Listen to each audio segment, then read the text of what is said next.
Minnesota's Mr. Hockey Award. His high school coach Mark DeCenzo later said he was a dynamic hockey player, but he was a great kid, a joy to coach. He went undrafted. No NHL team called his name. So he earned it the long way. Junior hockey with the Indiana Ice, then the Sioux City Musketeers, where he made the USHL All-Star team. Then 2 seasons at UMD, where he scored the overtime goal that sent the Bulldogs to the 2017 Frozen Four. Now Johnson moving in, shot, they score! Minnesota Duluth! That got him noticed. He signed as a free agent with the Pittsburgh Penguins after a prospect camp and made his NHL debut on March 21st, 2019 in a 2-1 win over Nashville. He played 13 games across 2 seasons. Not a superstar, but a kid from the Iron Range who made it to the show on pure work. Then the pandemic stalled North American hockey and Adam moved his career to Europe. Sweden first, then Germany. By the summer of 2023, he was weighing whether to hang up the skates entirely and pursue something more traditional. He chose to keep playing. Signed with the Nottingham Panthers of the Elite Ice League in England for the 2023-24 season. Before he left for Nottingham, he stopped to visit his grandmother, who was running late because he'd been picking up an engagement ring for his girlfriend, Ryan Wolf. His Aunt Carrie said he hadn't proposed yet because he wanted to do something big and special. He and Ryan were already planning their future together down to the fine details. October 28th, 2023. Nottingham Panthers away at the Sheffield Steelers. Challenge Cup match. Utilita Arena. Around 8,000 fans in the building. Nothing about this game suggested it would be remembered at all. It was in the 35th minute of the game, midway through the second period, and Sheffield was leading 2-1 when Adam Johnson picked up the puck and started skating into the Steelers' defensive zone. He pivoted to cut inside, moving at full speed with his head up and the puck on his stick. Sheffield defenseman Matt Petgrave was skating toward him from the opposite direction. Another Panthers player was between them, and Petgrave collided with that player first. The impact knocked Petgrave off balance, and as he began to fall, his left leg kicked upward, sending the blade of his skate directly into Adam Johnson's neck. Johnson didn't go down immediately. He kept moving, trying to reach the bench while pressing his hand against the wound. He made it a few strides before his legs gave out, and he collapsed onto the ice. The arena went silent. His teammates reacted before anyone told them to. They surrounded him, locking arms to form a wall while paramedics worked. Protective sheets were raised around him on the ice.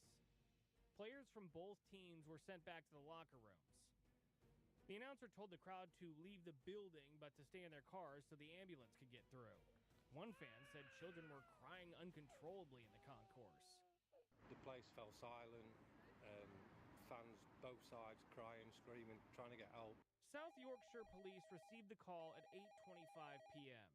Johnson was transferred to Sheffield's Northern General Hospital, where doctors rushed him into surgery, but the wound was too extensive, and they couldn't save him.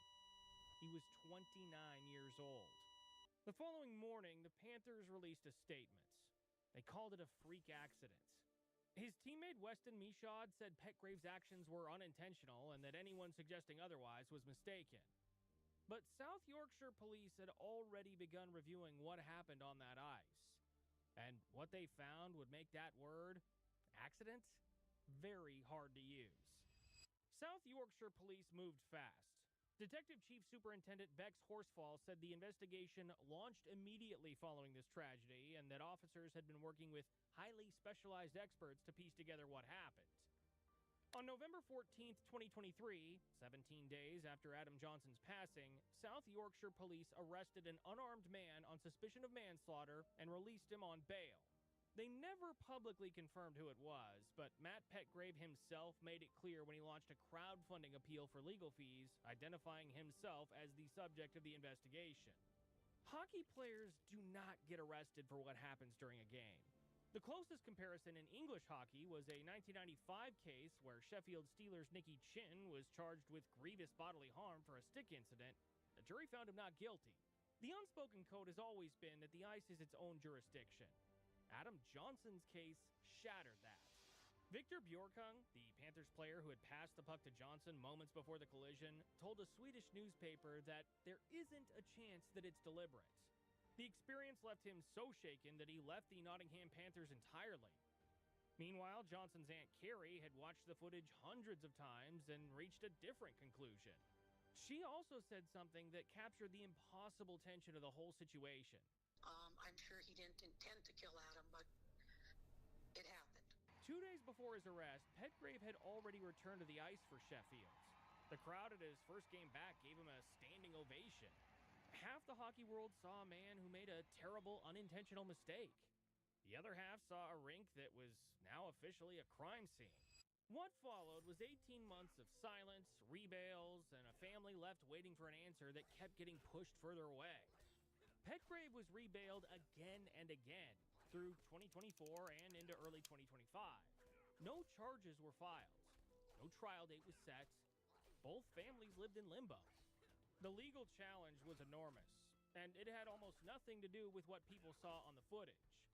That was what lawyers call an on-the-ball incident. Johnson had his puck on the stick when the collision happened. To bring a manslaughter charge, prosecutors would need to prove gross negligence, that what Petgrave did was so far beyond the accepted risks of professional play that it crossed into criminal territory. At full speed during live play, that is an extraordinarily difficult standard to meet. You're participating knowing that there may be problems with it. Even in hockey, where fights used to be more common. So it's pretty rare. Petgrave called it a tragic accident and said nothing else publicly. His legal team stayed quiet. On the other side, Carrie Johnson spoke for the family. It was very reckless. I just want them to get it right. We are looking for justice for Adam. On April 29, 2025, the Crown Prosecution Service delivered its decision. Deputy Chief Crown Prosecutor Michael Quinn announced that following a thorough investigation and a comprehensive review of all evidence, there was not a realistic prospect of conviction for any criminal offense. The case was closed. No trial, no verdict. And after all of that, the footage, the experts, the 18 months, the legal system concluded it could not prove a crime had been committed. But Adam Johnson's story didn't end with a closed case file because his passing had already set something else in motion. A reckoning with a safety failure that hockey had been ignoring for decades. The response from the hockey world came fast, but it didn't come evenly. Within a week of Adam Johnson's passing, the Canadian Hockey League mandated net guards across all three of its leagues, the OHL, QMJHL, and WHL, effective November 4th, 2023. The English Ice Hockey Association, which governs the sport below the Elite League in England, made them mandatory from January 1st, 2024. But the EIHL, the league Adam Johnson had been playing in when he was killed, announced it had no plans to mandate net guards. The league where it happened was the one that said no. Over the following months, the mandates kept spreading, but always at their own pace. USA Hockey made neck protection mandatory for all players and officials 18 and under, effective August 2024. The AHL required all players and on-ice officials to wear cut-resistant neck protectors starting with the 2024-25 season. The NHL announced that new players entering the league from the 2026-27 season onward would be required to wear them. The 2026 Winter Olympics will enforce a mandatory net guard rule for ice hockey for the first time in Olympic history. Every single one of these changes came after Adam Johnson. None of them came before. And that's the part that's hardest to sit with, because the sport had been warned. In 1989, Buffalo Sabres goaltender Clint Malarchuk had his carotid artery severed by a skate blade during a game against St. Louis. 11 fans fainted, 2 had heart attacks, and 3 players vomited on the ice. He survived because his trainer, a Vietnam veteran named Jim Pizzatelli, knew how to stop arterial bleeding. Malarchuk survived, but the aftermath followed him for decades. PTSD, alcoholism, and OCD. In 2008, Florida Panthers forward Richard Zednick had his carotid artery sliced open by a teammate's skate in Buffalo. He survived emergency surgery and later said, I feel like somebody stopped me, but like I said, I remember exactly everything, In January 2022, a 16-year-old high school player named Teddy Balkind was cut in the neck by a skate during a game in Connecticut and did not survive. After Balkine's passing, USA Hockey met and decided not to mandate neck guards. This is a piece of safety equipment worn by hockey players across the U.S. It's not required, but recommended for most. It's a neck guard. They only recommended them. The pattern reaches beyond blades entirely. In 1968, Minnesota North Stars center Bill Masterson hit his head on the ice during a game without a helmet and passed away 2 days later. He's still the only player in NHL history whose in-game injuries proved fatal. The NHL voted 3 times to reject mandatory helmets after his passing. It took 11 years before they finally mandated them for new players in 1979, and the last helmetless player, Craig McTavish, didn't retire until 1997, 29 years later. Visors weren't mandatory until 2013. Adam Johnson's Aunt Carrie put it plainly.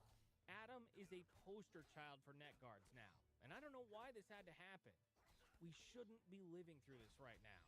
On December 14th, 2024, the Nottingham Panthers held a jersey retirement ceremony at the Motor Point Arena before a sold-out crowd.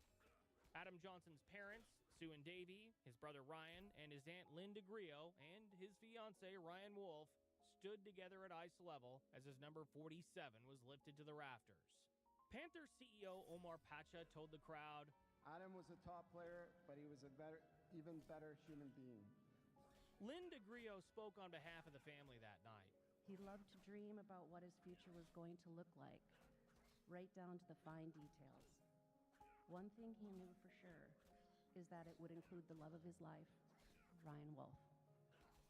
They spent hours planning the perfect life together. That future now exists only in the plans they made and the ring he never got to give her. Back in Minnesota, Hibbing High School retired his number 7. A plaque at the Motor Point Arena reads, "Forever R47." The Adam Johnson Memorial Fund, established through the Grand Rapids Area Community Foundation, now funds scholarships for high school seniors to attend the University of Minnesota Duluth, the same program where Adam played, where his father played, and where his uncle played before them. Family spokesperson James Pernovich captured what everyone who knew Adam kept coming back to. Adam was a joyful, kind human being. He had a quiet unselfishness about him, but he was a guy you wanted to be around all the time. The night the ice became a crime scene took Adam Johnson from the people who loved him. The investigation ended without charges, but the questions it raised have not gone away. And the rule changes his name forced into existence will protect players for generations, most of whom will never know why they're wearing the guard around their neck. Adam Johnson was 29 years old with a future plan down to the fine details. He stepped onto the ice for a routine Saturday night game and never came home. The sport had been warned. It chose recommendations over rules until the cost became undeniable. Players across the world now wear a neck guard because of him. Most will never know why. If this story stayed with you, like, comment, and subscribe to Skates and Scars. These are the stories the sport doesn't forget, and we're just getting started. And if you want to go the extra mile, super thanks is right below this video. Every contribution helps us keep telling stories just like this one.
asking celebrities to watch football in their home. Will Smith, can I watch football in your home?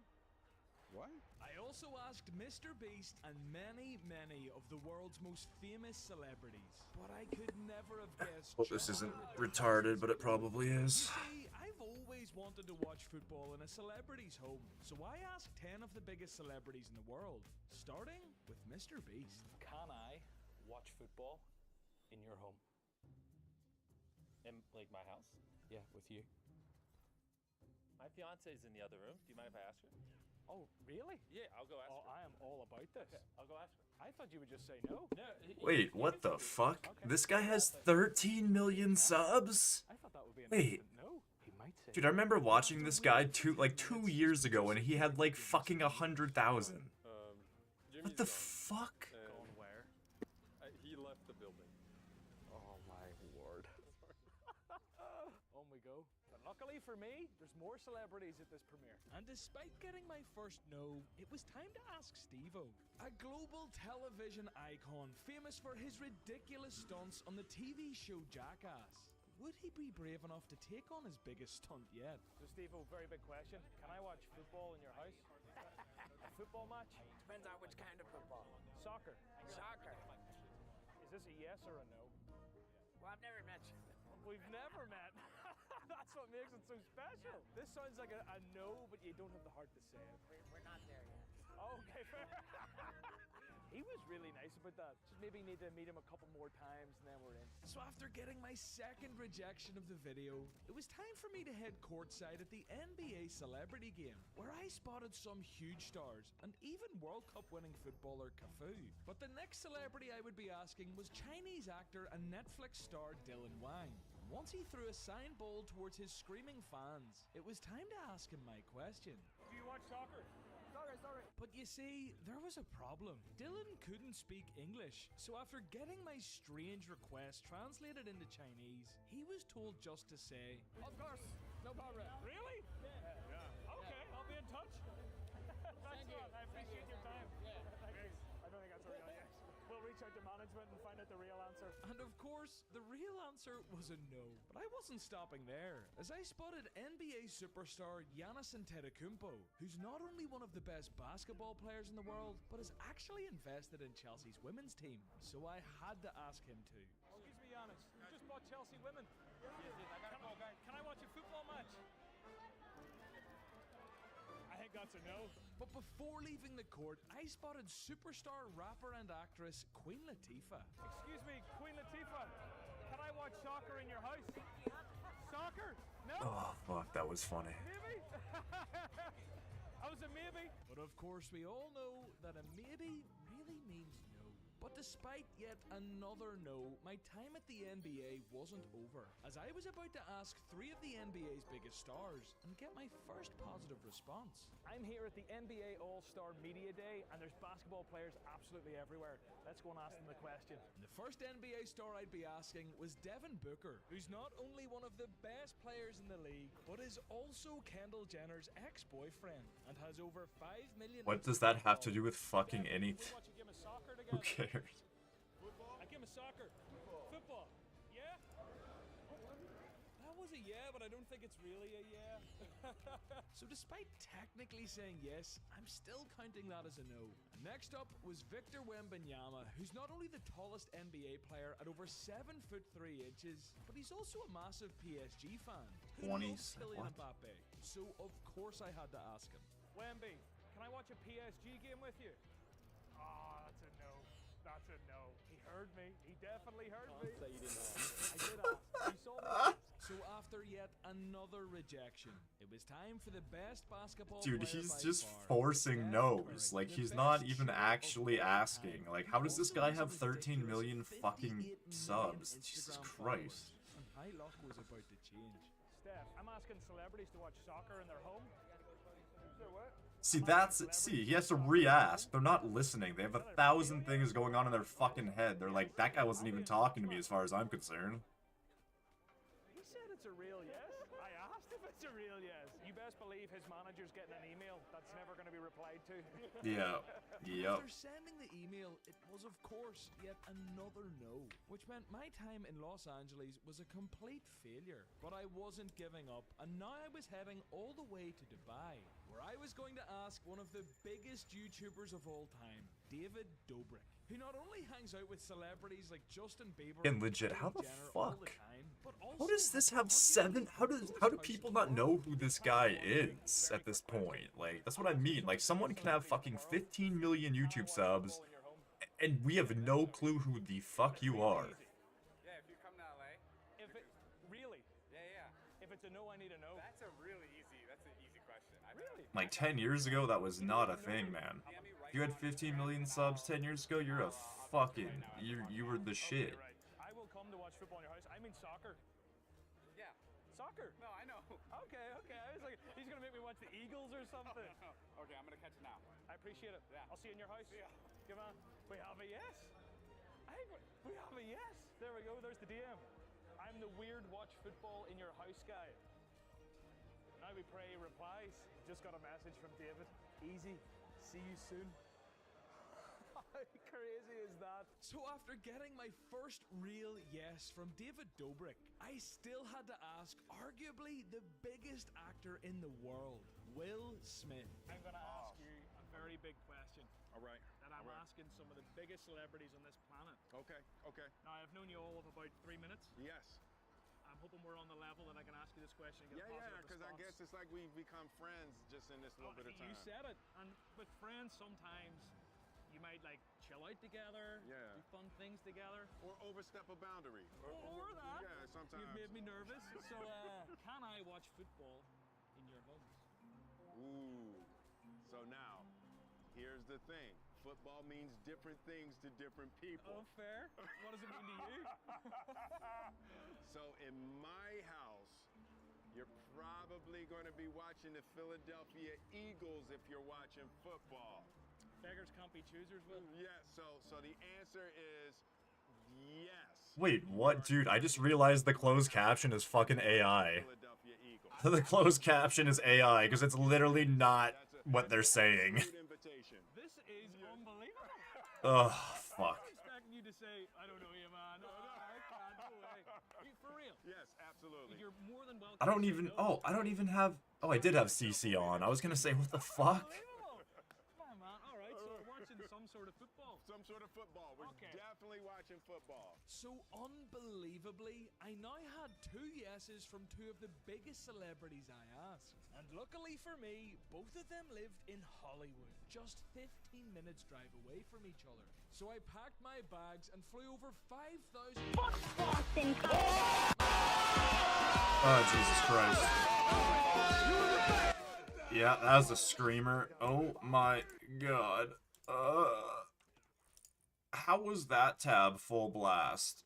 Jesus Christ, dude. That was like an MLG fucking dank meme fucking blast off. That would... Ow. But whose house would I end up at? You see, despite getting a more convincing yes... That was fucking brutal. That's an absolute invitation. I pride myself on being able to say no. I tried to arrange a time with Will Smith's team, but unfortunately, we couldn't make it happen. But luckily for me, David Dobrik has arguably the most ridiculous house in all of LA. And I was about to experience absolutely everything it had to offer in one of the craziest days of my life. We're here, and I see about 5 cars that are all worth more than my house. I don't really know what to expect, but apparently this is one of the craziest houses in the world. Bullshit. Behind LA. There he is. You good? Good to see Thank you so much for having us. Of course. Hey, It's like talking to talk. David, what's happening? Not much. I thought you were gonna bring a bunch of friends. Oh no, it's literally me. What's the goal? The goal? Watch soccer? Watch soccer and like see your crazy house. But calling this a crazy house doesn't quite do this place justice, as not only is it worth over $15 million, but it has a tennis court, a pool looking over Los Angeles, a private gym, and so many different screens to watch football on. Do you ever watch soccer? Do you ever watch it? Not too frequently. I'm from Slovakia. Yeah. So there was like one moment I was like really tapped in, like World Cup maybe like 10 years ago, Slovakia beat Italy, and my best friend from my hometown was Italian. So we were watching this match, magical thing happened where we won, and it was like I've had bragging rights over it for the last 10 years. Unbelievable. Well, so that was the last time. I'll be right back. So after 10 years without watching football, it was time to see which game was on TV. Hull versus Chelsea. Yeah, I've been waiting for this one. What a game. What a game. Let's see if you can like name a couple of footballers. Really just guess, like, what do you think this guy's name is? All right. Okay, so the first one is going to be this guy. Wait, I've seen this guy. If you gave me 3 options for names, I'd guess it. Go. Okay, go. No, you have to give me. I thought it was like 3 guesses. I'm gonna give you. No. No, you don't get that. Go on, pick a name. Any name. What do you think he looks like? Looks like an Alex. An Alex. Alex who? Alex Chernov. Alex Chernov. I know it. I know him. Oh wait, something with an H. Yes. Hopland. Something with an H. Holland. Holland. Yes, that's so good. That was actually, you were close. I've seen him so many times. I have no excuse to not know that one. No, you should have known that one. Okay, right, okay. This guy you should know as well. I gotta lock in here. This one and maybe one more. Bro. He's very young. His name's Prem. Prem? Yeah. Prem who? Prem Butash. Prem Butash. Okay, what his name is Lamine Yamal. I was close. Prem Butash. I was right on the money. I need one. This guy is a legitimate like superstar globally. Okay, I know this one. Oh, you do? Mbappe. Yes. Okay, amazing. I got that. He knows football. I told you, I know all about it. Prem Butash. But as the game headed to halftime, it was time to check out David Dobrik's ridiculous car collection. So how many cars have you got? 3. I've only paid for 1. How's that happen? I'm just so lucky. The other 2 have been gifted to me by friends. Oh my word. Well, we're really good friends. This is the S, and this is I got like 4 years ago. Like it's my baby. I've had for a long time. I love this car. Yeah, of course. Oh wow. It's comfy. Yeah, that is cozy. If I asked you to, could you rev it? Yeah, of course. Is that okay? Well, I was gonna tell you should take the Ferrari out for a spin. You 2 should go for a ride in it. Are you serious? Of course. Really? Yeah, 100%. Well then, absolutely count me in. Absolutely. Shout out Steve will do it. Got me this car about 3 weeks ago. Shut the f up. Yeah. Shut the f up. I can't breathe. I can't breathe. He needed a third car. So this one was gifted to me by Corinna. Corinna! This is nuts. I know. It's ridiculous. Have you ever bought anyone a car then? If everyone buys you cars? Yeah. I think I bought over like 50. For people? Yeah. Jeez. Yeah. On the steering wheel, you see that start-stop button? Just hold it. This? Yeah, hold that.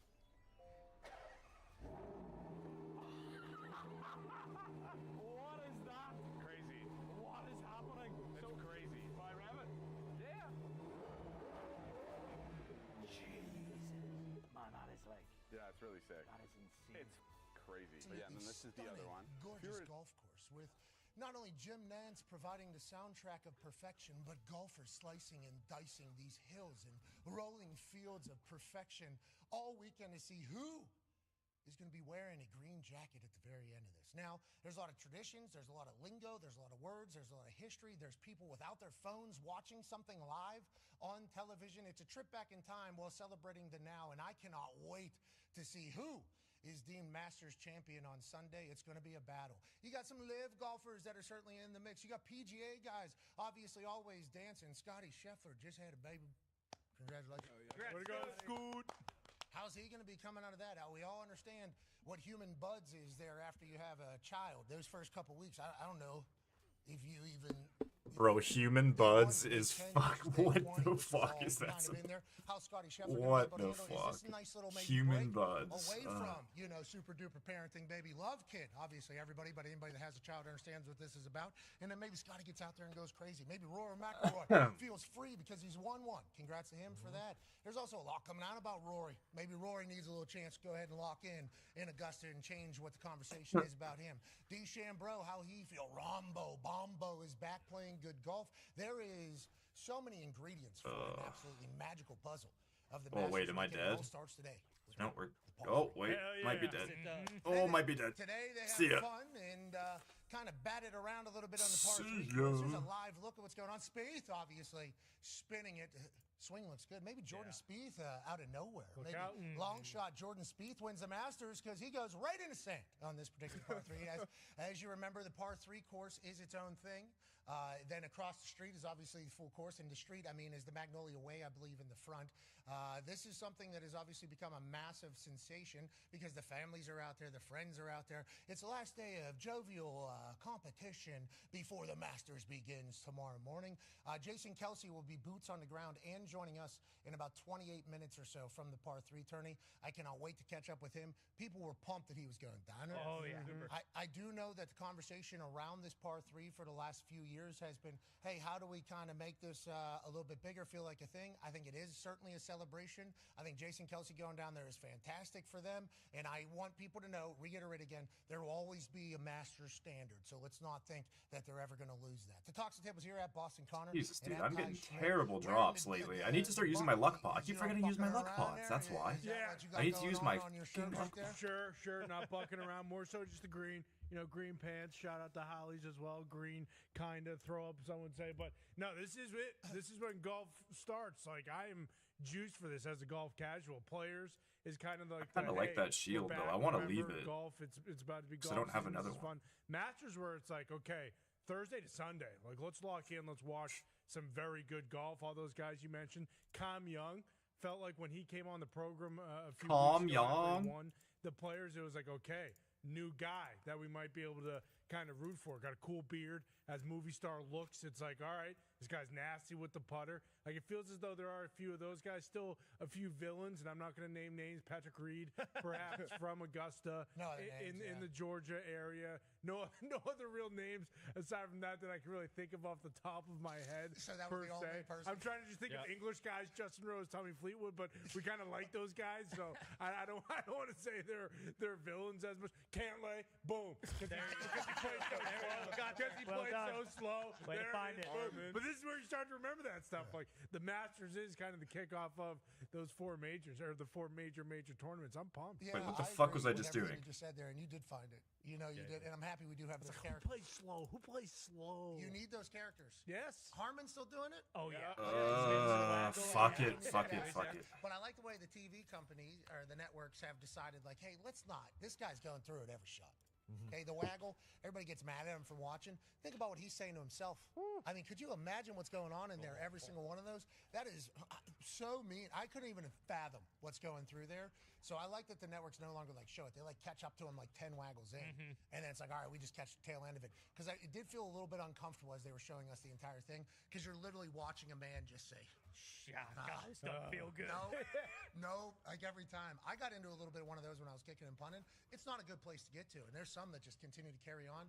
I was with a kicker who had 20 years worth of, like, things that he kept. Stover had like a routine on how he did everything, and he had a long career, successful career, and it was like, wow, this is the most routine-oriented person I've ever seen. So, like, every time he went through it, it was like, oh, this has been built up. He's got to do this, then he's got to do this. There we go. Now I'm remembering the luck potion. Now they cut that off. That's good. So I'm happy you didn't name him, because I think he has gotten only better. Yeah. Now, on that note, Cantley, they say they don't like that guy. No, not at all. They say he takes a long time. Patrick Reed, they say he's rude.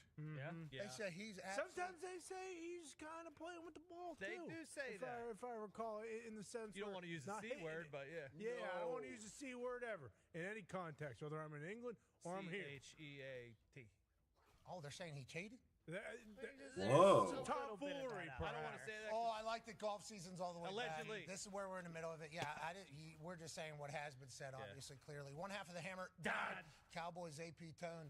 You know, we're going to do a little thing in the second hour that's going to basically showcase who is going to be from, what history will tell us, the stats that we got from past Masters, who probably will win this thing. And I think it's a nice little piece of information. Oh yeah, we got a lot of people did some research into this thing, try to find some stuff, and then we kind of pieced it together. Whenever you're betting on a thing like the Masters, is it one of those we should just do the names that we're doing? Because I'm a part of this thing where I got to pick 6 players for $20,000 or something. Super fun. The amount of money, it's a lot of fun. I'm really excited that I'm doing it. Daily fantasy for golf. Yeah, is that what it is? Yes. Okay, so I'm doing daily fantasy for golf now with the super duper Williamston golf team. Jordan, this guy sends me emails all the time, reminds me I need to do it.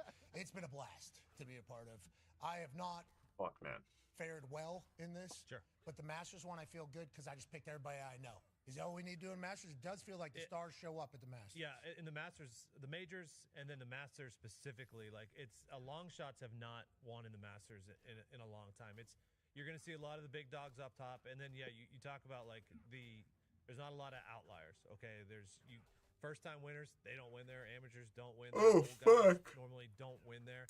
Holy shit! I didn't realize the Masters is tomorrow. Holy. Playing the big names in the Masters is not a bad thing. Like, even if whatever the odds are. Like, Who's even fucking playing, bro? Like, obviously those four. Masters is one place where But, okay, here we are. A lot of the big names at the top. Cameron Young, Tommy Fleetwood, Rory McIlroy, Bryson DeChambeau, John Rahm, Scotty Scheffler. I mean, yeah. Golf if we know the names on the leaderboard. Yep. We will all turn on golf. We'll poke our head over there. We'll see the leaderboard. We'll see some names that we know, and we go, oh. Okay, it feels like we can watch some magic here. It's just natural. Now, it stinks for the new guys. But See, I'm such an average golf watcher, too. Like, what Pat's saying is bang on, bro. Fucking literally. It's like, I'm not watching till Saturday or Sunday. You bet. Straight up. If it did have a bunch of names, I think golf Probably Sunday, because I'm busy Saturday. Every year seemingly has that leaderboard in the weekend, and it's a star-studded affair. We're excited for it. 9-year NFL vet. Great golfer.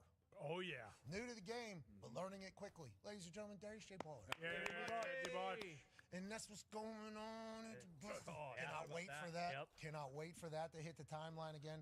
Masters bring a lot of great golf conversation. And to Connor's point, kind of introduce us to the golf season. And great moments. You always remember the moment, especially on Sundays. But getting started on Thursday, I'm already getting excited just seeing those groupings that they have. Which group kind of jumps out to you that you got to have your eyes on from the jump? I mean, Koepka, Rose, Spieth is a good one. Koepka being in there just with a little bit of sauce will be fantastic. That's a fun one. Yeah, and I think Spieth, maybe let's play some good golf. The Rose, Masters really is friends crazy. with everybody. Maybe people are saying Rose maybe this year. There's so many good golfers. Like, what the fuck? Or whatever the case was.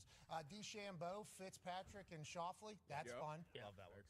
Xander's playing good golf right now. Different types of people. And everybody likes DeChambeau. And then Fitzy almost won a couple weeks ago at the Players, right? And then did win. Oh, they won after. Yeah. So he's playing good golf.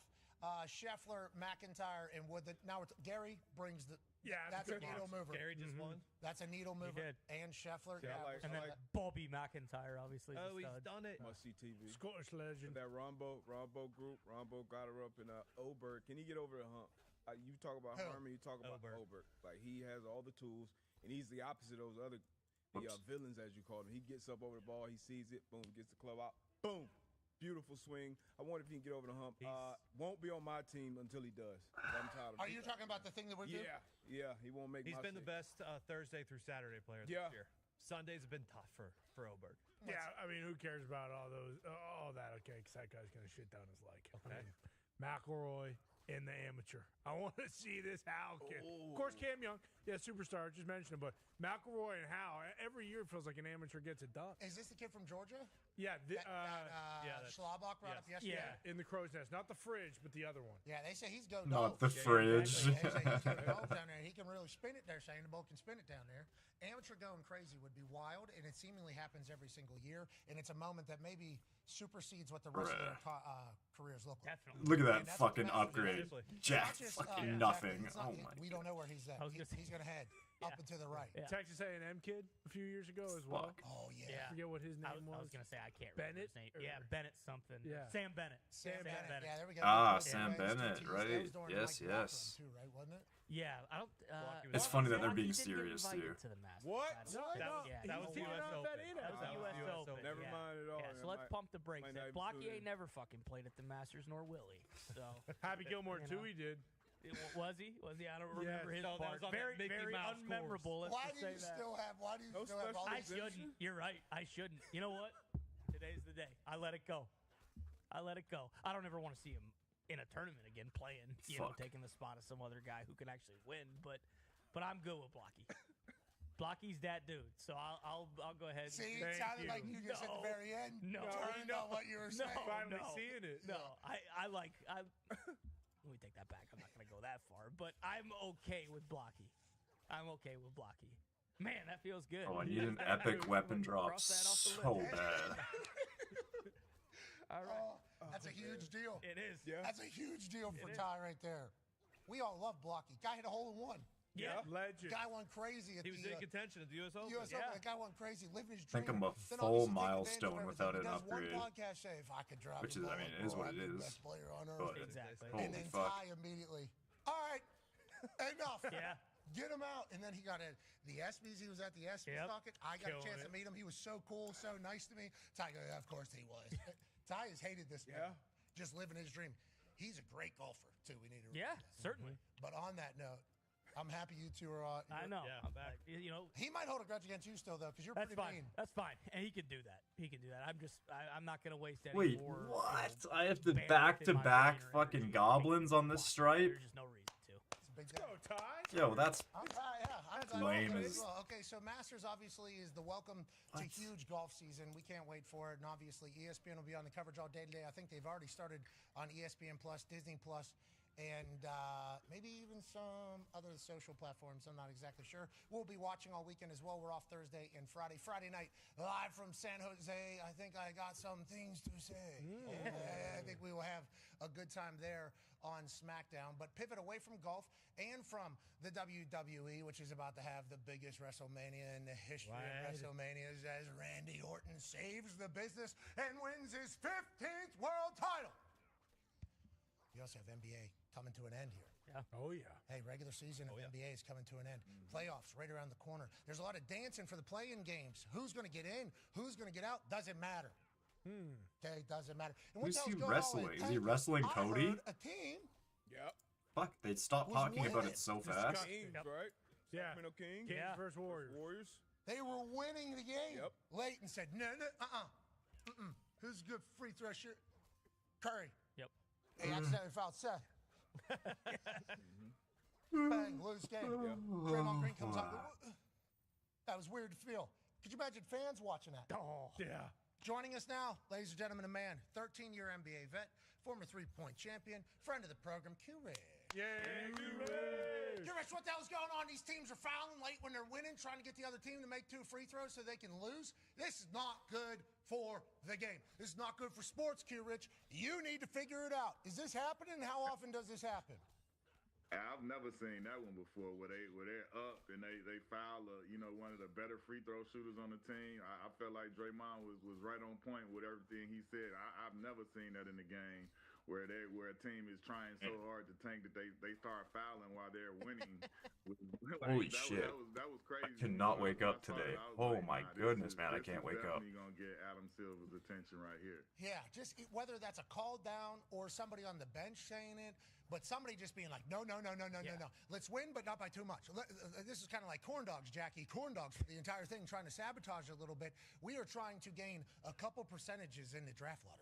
We want to be able to have an 8% chance to get the #1 overall pick. Dude, Pat is fucking hilarious. 8% chance of getting. Look, the referee don't quite understand. Like, Pat is so high. What was going on? This was bad. This Like, was on not weed. good. Like, just look at their faces. They like, he's intentionally fouling. Like, nobody understands what's happening. Fucking love it.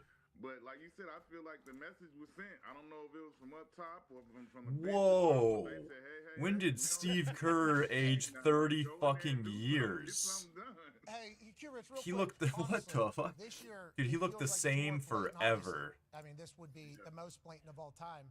But it feels like it's much more blatant now. Everybody is Now trying he to get a higher actually looks like a percentage for the fucking draft old lottery, man. And nobody really gets that high of a percentage in the draft lottery, right? Like that is all very low numbers, single digits, up to like 12% or Dude, 13%. out of no, like Steve Kerr looks like he's fucking 80.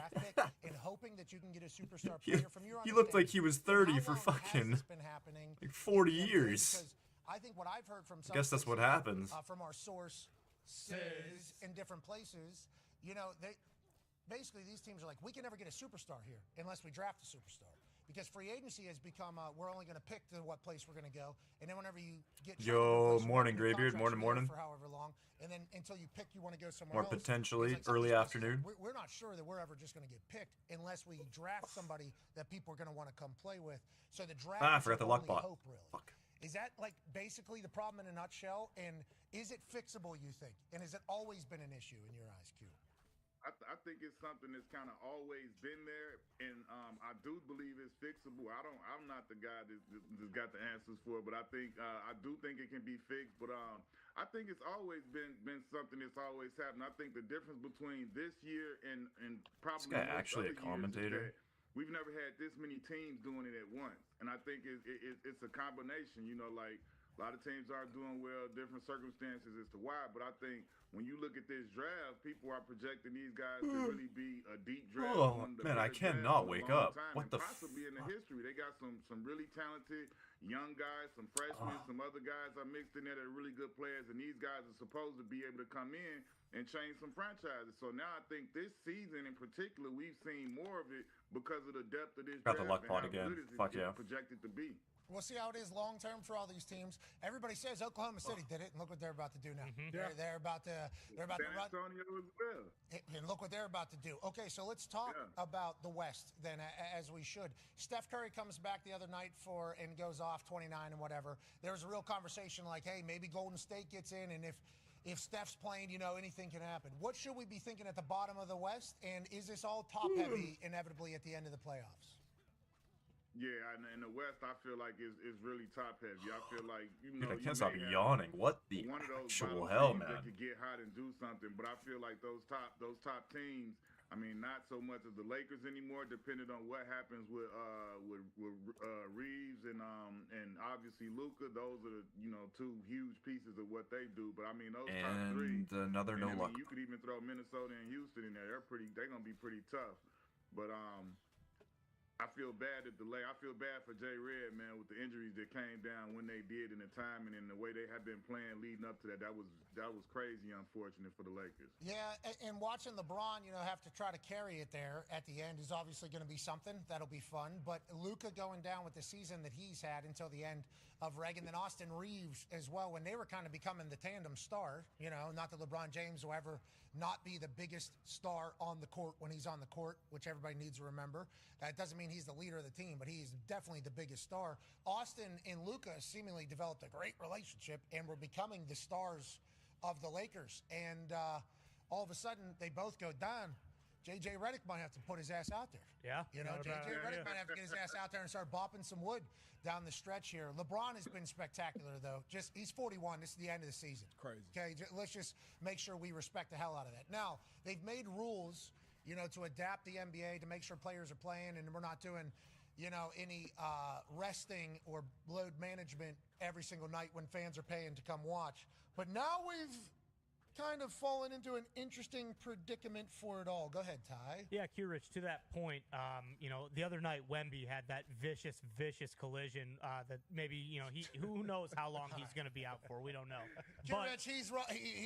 Q Rich, he said he would never watch the NBA again if Wemby doesn't play in the next 4 games to get the 65th game, which I think leads to this. Exactly. What are your thoughts on the 65-game stipulations? Because obviously Wemby was going to win Defensive Player of the Year. There's a chance he has to sit out. Yo, come on. So he won't be eligible. Oh, come on. You can't be real, bro. Why did it look like he took a sniper shot to the chest? Are you fucking joking? In certain circumstances. Brother, these guys have never played an actual physical sport in their lives. Are you fucking shitting me? On the 65-game kind of stipulation for these guys? It looks like he just took a sniper shot to the chest and he barely got tangled up. It's a hard spot because what the fuck, dude? When you look at a Luka situation, look at that. For the birthday of his kid, and then now he gets that at the end. He would already be at 65. He didn't miss the 2 for that, but. I mean, all I see is a fucking little child, man. Family.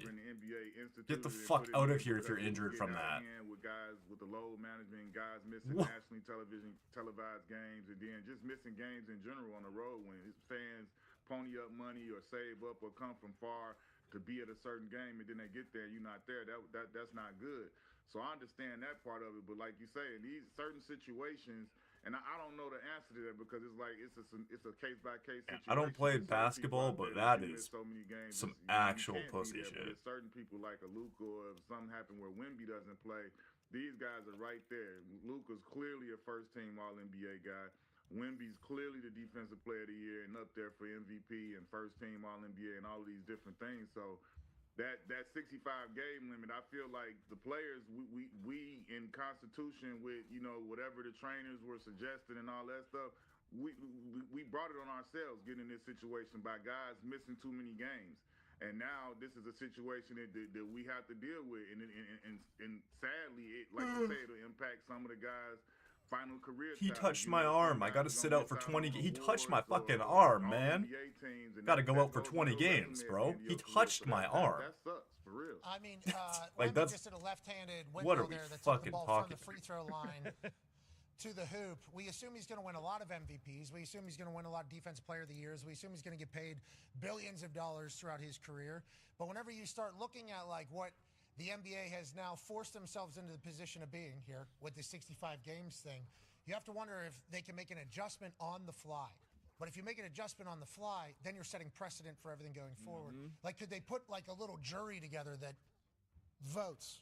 Like, hey, did this person actually get screwed, or were they? I hope not. Like, could Adam Silver and a couple others in the NBA league office put in there that a vote can be done if 65 is not reached, but above 60 is reached on whether or not it was legit or whatever? For just this year, could they potentially do that? It's interesting. No, because then next year something will happen. Yeah. And they'll have to vote on something, and they'll give it to somebody. They won't give it to somebody else. In a mass, we've kind of brought it upon ourselves that there can't be an answer either, because we will kill them if there's any hypocrisy in the answer. So it's an interesting little spot. It truly is. I don't know how they figure it out. Well, and if they drop it to 60 games, you know, this year because of all that thing, you know, then next year do they drop it to 55 because Wemby gets to 57 games? Like they really can't. They can't change anything. Yeah, you can't change anything. Yeah. Especially the one thing I would say I am confident in is that, you know, Adam Silver and everybody up there in the front office, they're gonna do whatever it takes to get it fixed. I mean, I think they've shown that the ability to be able to adjust different things, make changes, like they, you know, you saw what they did with All-Star. They're not afraid to go against the tradition and, you know, whatever it takes to make the situation the best. So I feel like if there is an answer and they can come to one, I think those guys will put their heads together and figure it out. Fuck, man. Dude, that luck pot, I don't think I got a... respect Adam Silver and his brain. I don't even know if I got a fucking item from that luck pot. Well, what the I heck? appreciate it. The deal he was able to get done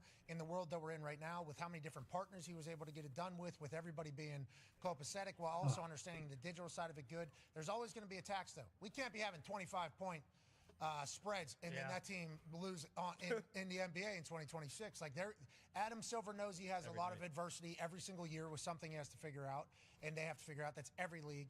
I believe he'll be able to do it, but boy, if it seems like you're screwing your guys now, right? I'm not saying that, but that it can be an angle. And old buddy's not able to be up for like a massive supermax, and it's like $50-70 million difference because got an actual injury at this time. Yeah, and like that's now you start getting into like the. They should get rid of that rule though. That impacts supermax, because you got media people and all these different people who play a huge role in that. You dealing with money now, the accolades and awards. That's one thing; those are important as well, but. $50-70 million, like that's there's just big swings in what deals can be if you stay home, if you go elsewhere, what it could be here. They've seemingly got a science to it all, but it is hey, good luck, Adam. Yeah, good luck, Adam. I want to see players playing when I buy a ticket. That's right, Adam. Okay, yeah, but Mike, our guys are actually hurt. Remember, these guys are 7'4" and 6'11". Maybe they operate your bodies are a little bit differently than yours. They're running on wood. We understand. Really just falling asleep, bro. Like, what the fuck? By that, I don't care. I want to see Luka. Luka literally has a torn hamstring right now. All right, tape it up. I bought a ticket. I want to see him. And then there's the time in the past that every fan that it feels like this can go to. I remember when they were just sitting on the sideline, 100% healthy, glasses on, jumping up, not playing, choosing not to play. That was just a few years ago. And I think you said something very interesting. You said whether it was under the guise of athletic trainers telling them what they should do, or like maybe even teams telling them they should do it, players just kind of following along with it, and then now it's being held against players completely. And now they're making interesting world that we've kind of fallen ourselves into. Go ahead. Well, you know how it is. You were an athlete, right? So think about it this way. I feel like back when I played, man, I was when I whatever injury me or my teammates would get, the trainers would ask us the question. Weirded out why I'm do like you think you can play? fucking Now, you know falling what that means asleep. to any athlete. Like the first thing you want to say is, "Hell yeah, I can play." Right? That's the first thing that you wired to say. Now think about when the just woke question up. turns to, Nearly. I don't think you can go. I don't think you should go. Like if the trainer tells you that, what does that do to your mind? Then you have doubt somewhere. So it's like somewhere along the line, the language has changed. And I've talked to some of these current players, and it's like if you get something or something shows up, they trying to manage the injury, and like you may not even be hurt. I've seen guys miss games because of this injury management. Like, what does that mean?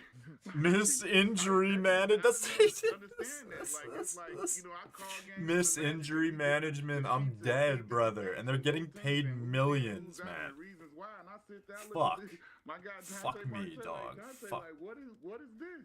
Like, we didn't do those type of things. I think it's like progressively. Yeah, with all no, of the that's awareness called and fucking kinda, with the system, bro. The situation, to be honest, you know what I'm saying? Like, we weren't giving those. That's called not actually focusing on recovery. That's called fucking around while injured and still getting paid millions. Well, we didn't have that information at the time, or we would have let you know that same exact thing. Now we have the information, so we have to act accordingly, is what they say. It's like, do we? I don't know.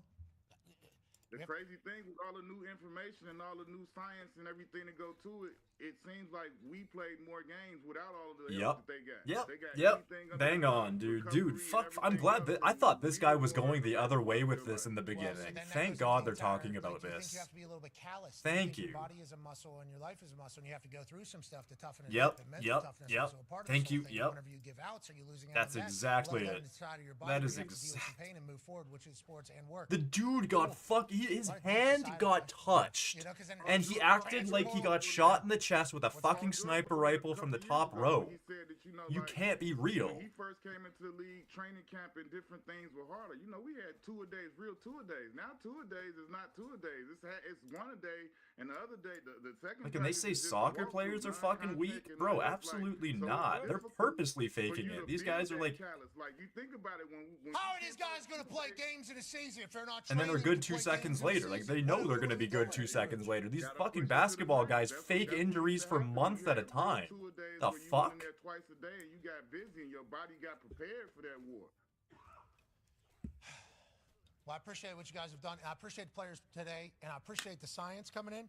But also, we got to remember, maybe the human body gets stronger through adversity. Yep. You know, maybe that's something that science could potentially showcase from the past with years and years of research that we had going into it. Now, let's talk about the game, shall we, quickly? Because if we don't hit the playoffs, obviously, especially on the East, we look like complete assholes here on ESPN. So on that note, D-Bud has a question for you. Yeah, you kind of talked about the West. I'm getting on the absolute East, trash items, man. These fucking thieves are not putting out at all.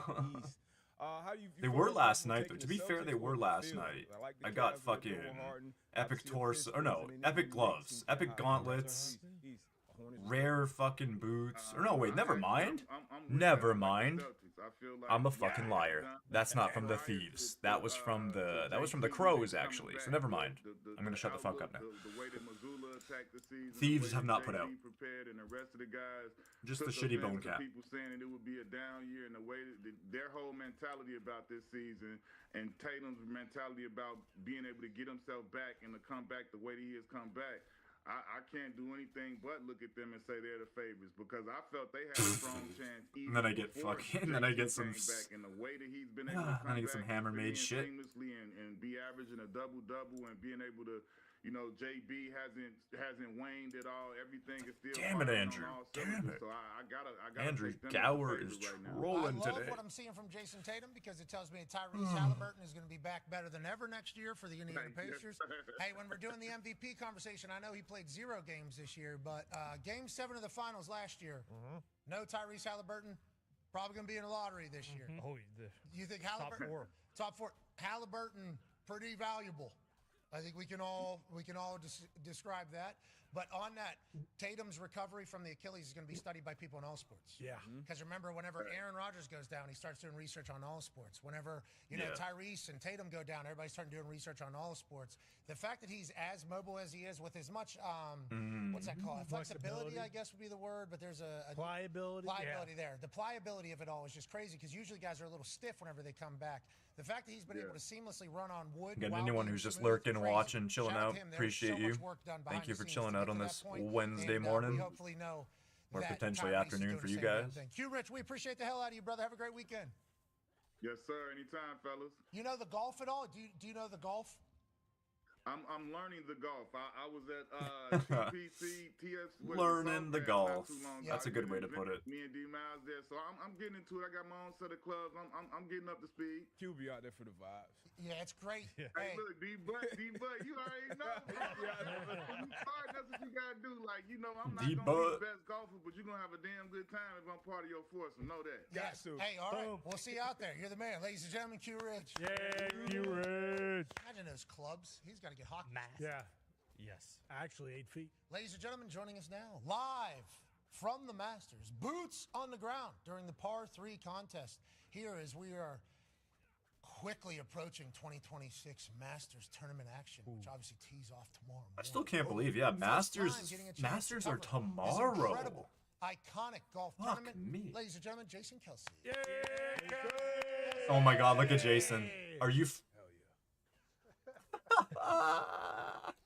There we go. What's up, Pat? Always good to talk to you. Dude, I haven't watched Pat live in literally, I have not watched this show live in fucking 8 years. This is not a joke. I haven't watched Pat since he was like in his basement. This is tripping me out. It's kind of fucking enjoyable. The vibes are great. Or I should say live. I haven't watched Pat live in like 8 years. It's very family maybe like, yeah, probably 8 years. The day before potentially the biggest event of the year, the Masters.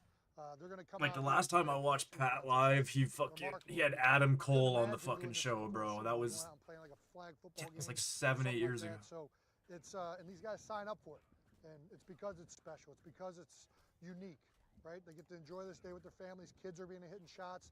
Kids are going to be in the bunkers. So I'm looking forward to it. You've become an incredible. Oh my God, that mic delay is fucking gross, though. Sports personality, obviously great dad, husband, brother, podcaster. Can you be a golf analyst for us real quick? Who's swinging it well right now? Who do we need to potentially look at maybe getting a dub this weekend, Jason? This is the bum he got off the street. Listen, I got fortunate to meet a couple of these guys down at TGL last week, and Winmu Lee, I'm a huge fan of his right now. Ludwig, Oberg, I hope he can kind of get back. My beard is worse than that, so I mean, fuck. At the Players, always a fan of Scotty. I mean, I got a way more unruly beard than that. Those are probably the guys I'm looking at. So clearly I'm homeless. I appreciate you guys having my back earlier this week. That was awesome of y'all. I enjoy the sport, and I'm excited to be out here and keep taking it in. Yeah, I mean, most awesome events that is put on every year.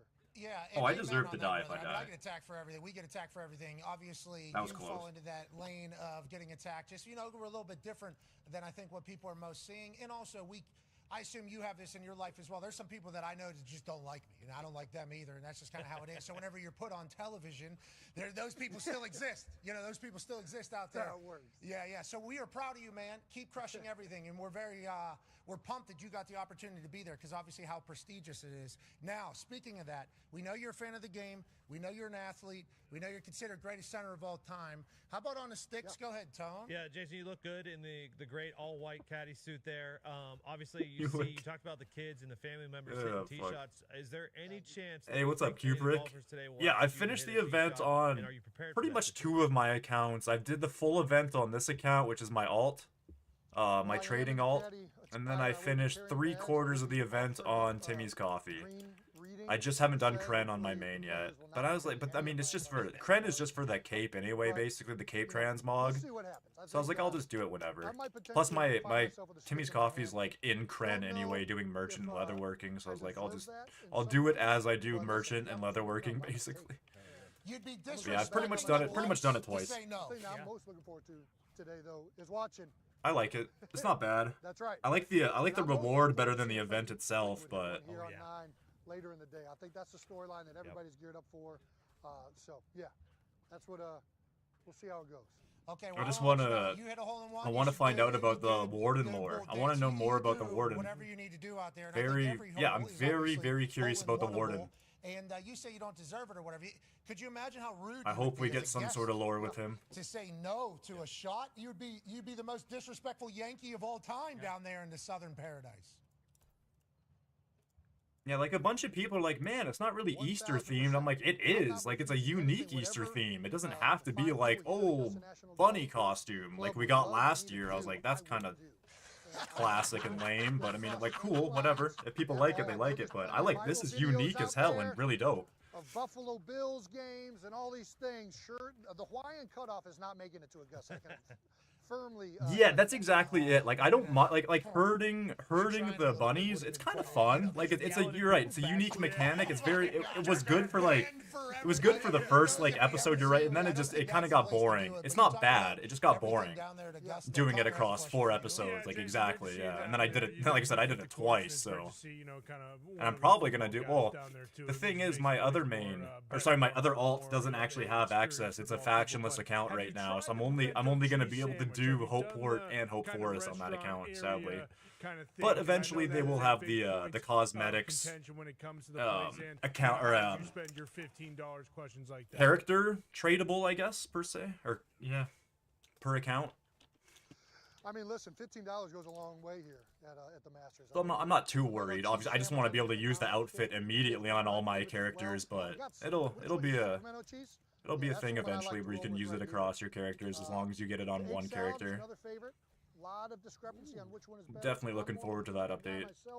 But $15, you can get you get like 6 or 7 sandwiches. Ooh, they keep the prices low here. They could gouge. I love the name too. I love a lot of the bunny names. It was just I know that was a couple people's complaint as well. That's a good oh fuck, am I dead? Is that the bunny names were all reused throughout each episode too. It's almost like you had to recatch the same bunnies, and it's like, wait, what the fuck? Beers will not be consumed by me that was another kind of a scuffed part, but whatever. Plenty of beers. I saw a fine lady double fisting over there. But I love Mr. Nibbles was hilarious. There was a couple other ones I'm just drawing a blank on that were funny. Like was it Captain Chaos maybe? Oh, dude, it was pretty funny. I didn't know they were doing that down there in Augusta. I didn't know they had I didn't know they were I'm not in any of the community discords per se. No. D-Bud has a question for you, Jason. Hey, obviously you're out there watching the pros, but how is your game coming along since retired? I've been seeing you watching you take it more seriously. How's the game coming along? What are you playing right now? Who you been playing with?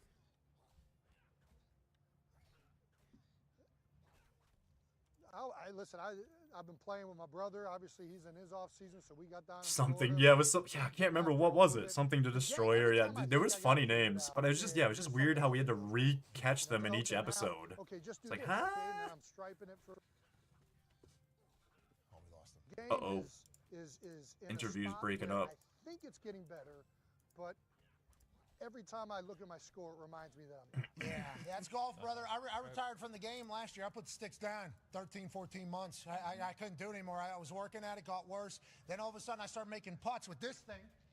This thing right here, Jason. Yeah, it's like I do and I don't. Like I don't know. I more so enjoy hearing about the spoilers like through the grapevine. Like just jumping on spoilers myself. Yeah, I'm not too fond of. But if I happen to hear about spoilers through the grapevine, then so be it. But yeah, I'm never gonna go out of my way to spoil it for myself. Probably. I have no idea how it works, but golf's a lot more fun when this is working. Okay, we gotta let you get. Because I definitely I know a bunch of people had said they had data mined the information about the Easter event as well, and I stayed away from that. I didn't want the Easter event spoiled because it's like we hadn't had an event in like 4 months. I wanted to keep the hype. For that? Do you think you know why? Yeah.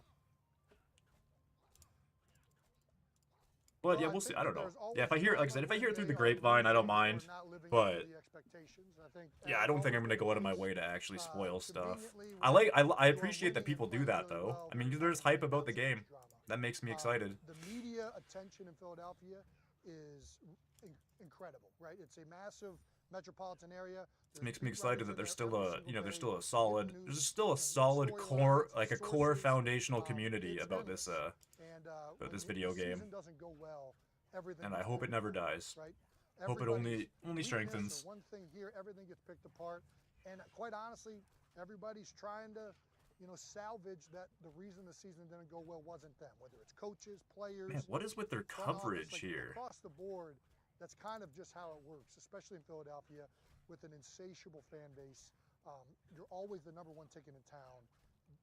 What is their fucking coverage? Like, he is so delayed. While that breeds some of the most awesome moments of my life and fandom and incredible things that I get to experience as a player who played there. One of the aspects, yeah, sure. When you're losing, you better be mentally strong and able to overcome. Which world event is it? Is it the fishing one?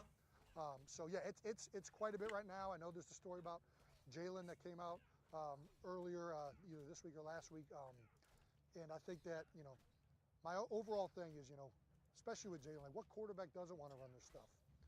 This has kind of been a semblance of things that have been coming out over multiple years, but all of a sudden now it's reached this point where there's however many sources in there, and I think it's very coincidental that it comes when the season and everything don't go the way they want and people are getting fired. And the reality is sometimes these things that are weaknesses when you're losing, sometimes people view them as strengths when you're winning. And I think that kid's been through a lot. He's been through a lot of change, and I think he's going to be through a lot of change this year. Everybody talks about the... Okay, so it's good. Ooh, I like that. I like that little spoiler. A potential reward shop. Ooh. See, that's what I like to hear. So this is a big year for him. That's what I like to hear. And at the end of the day, I think they have great players there. Yeah, that's exactly it. We need a reward system, or just RNG items tied to these things that we're doing. Yeah, man, that would get me. That would just solidify this addiction. Like it would be so effing hard for me to not want to do that stuff. That was an incredible answer. And, like that would take me away from these 500 grinds. Like, oh, that's what I want. I want that so bad. Hell yeah. You've earned it all. Thanks for representing football, brother. Yeah, I want that bad. That's hype. That's very exciting. Very exciting. That's the tangled vine. Okay. So I wonder if they'll do something similar with the shipwrecked event as well then. Yeah, that's hype. Now that is hype. Jason Kelsey, ladies and gentlemen. The delay thing is because they're on a portable internet source. Okay.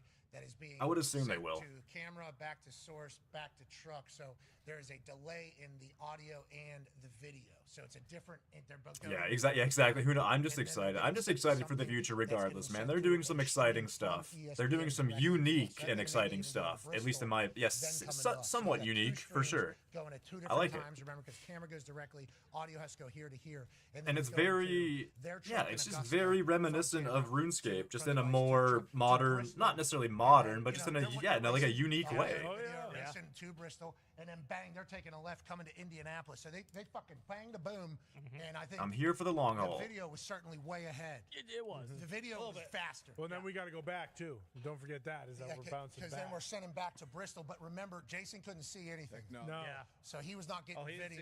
Could not see anything. No. Okay. Oh, that's insane. Yeah. We for sure went to the moon and did all that phone call and all that. Yeah, brother. Whoa! Now is not the time to bring that up. I gotta see if my aminos are here yet, bro. Astronauts are there right now. Oh yeah, we're here for sure.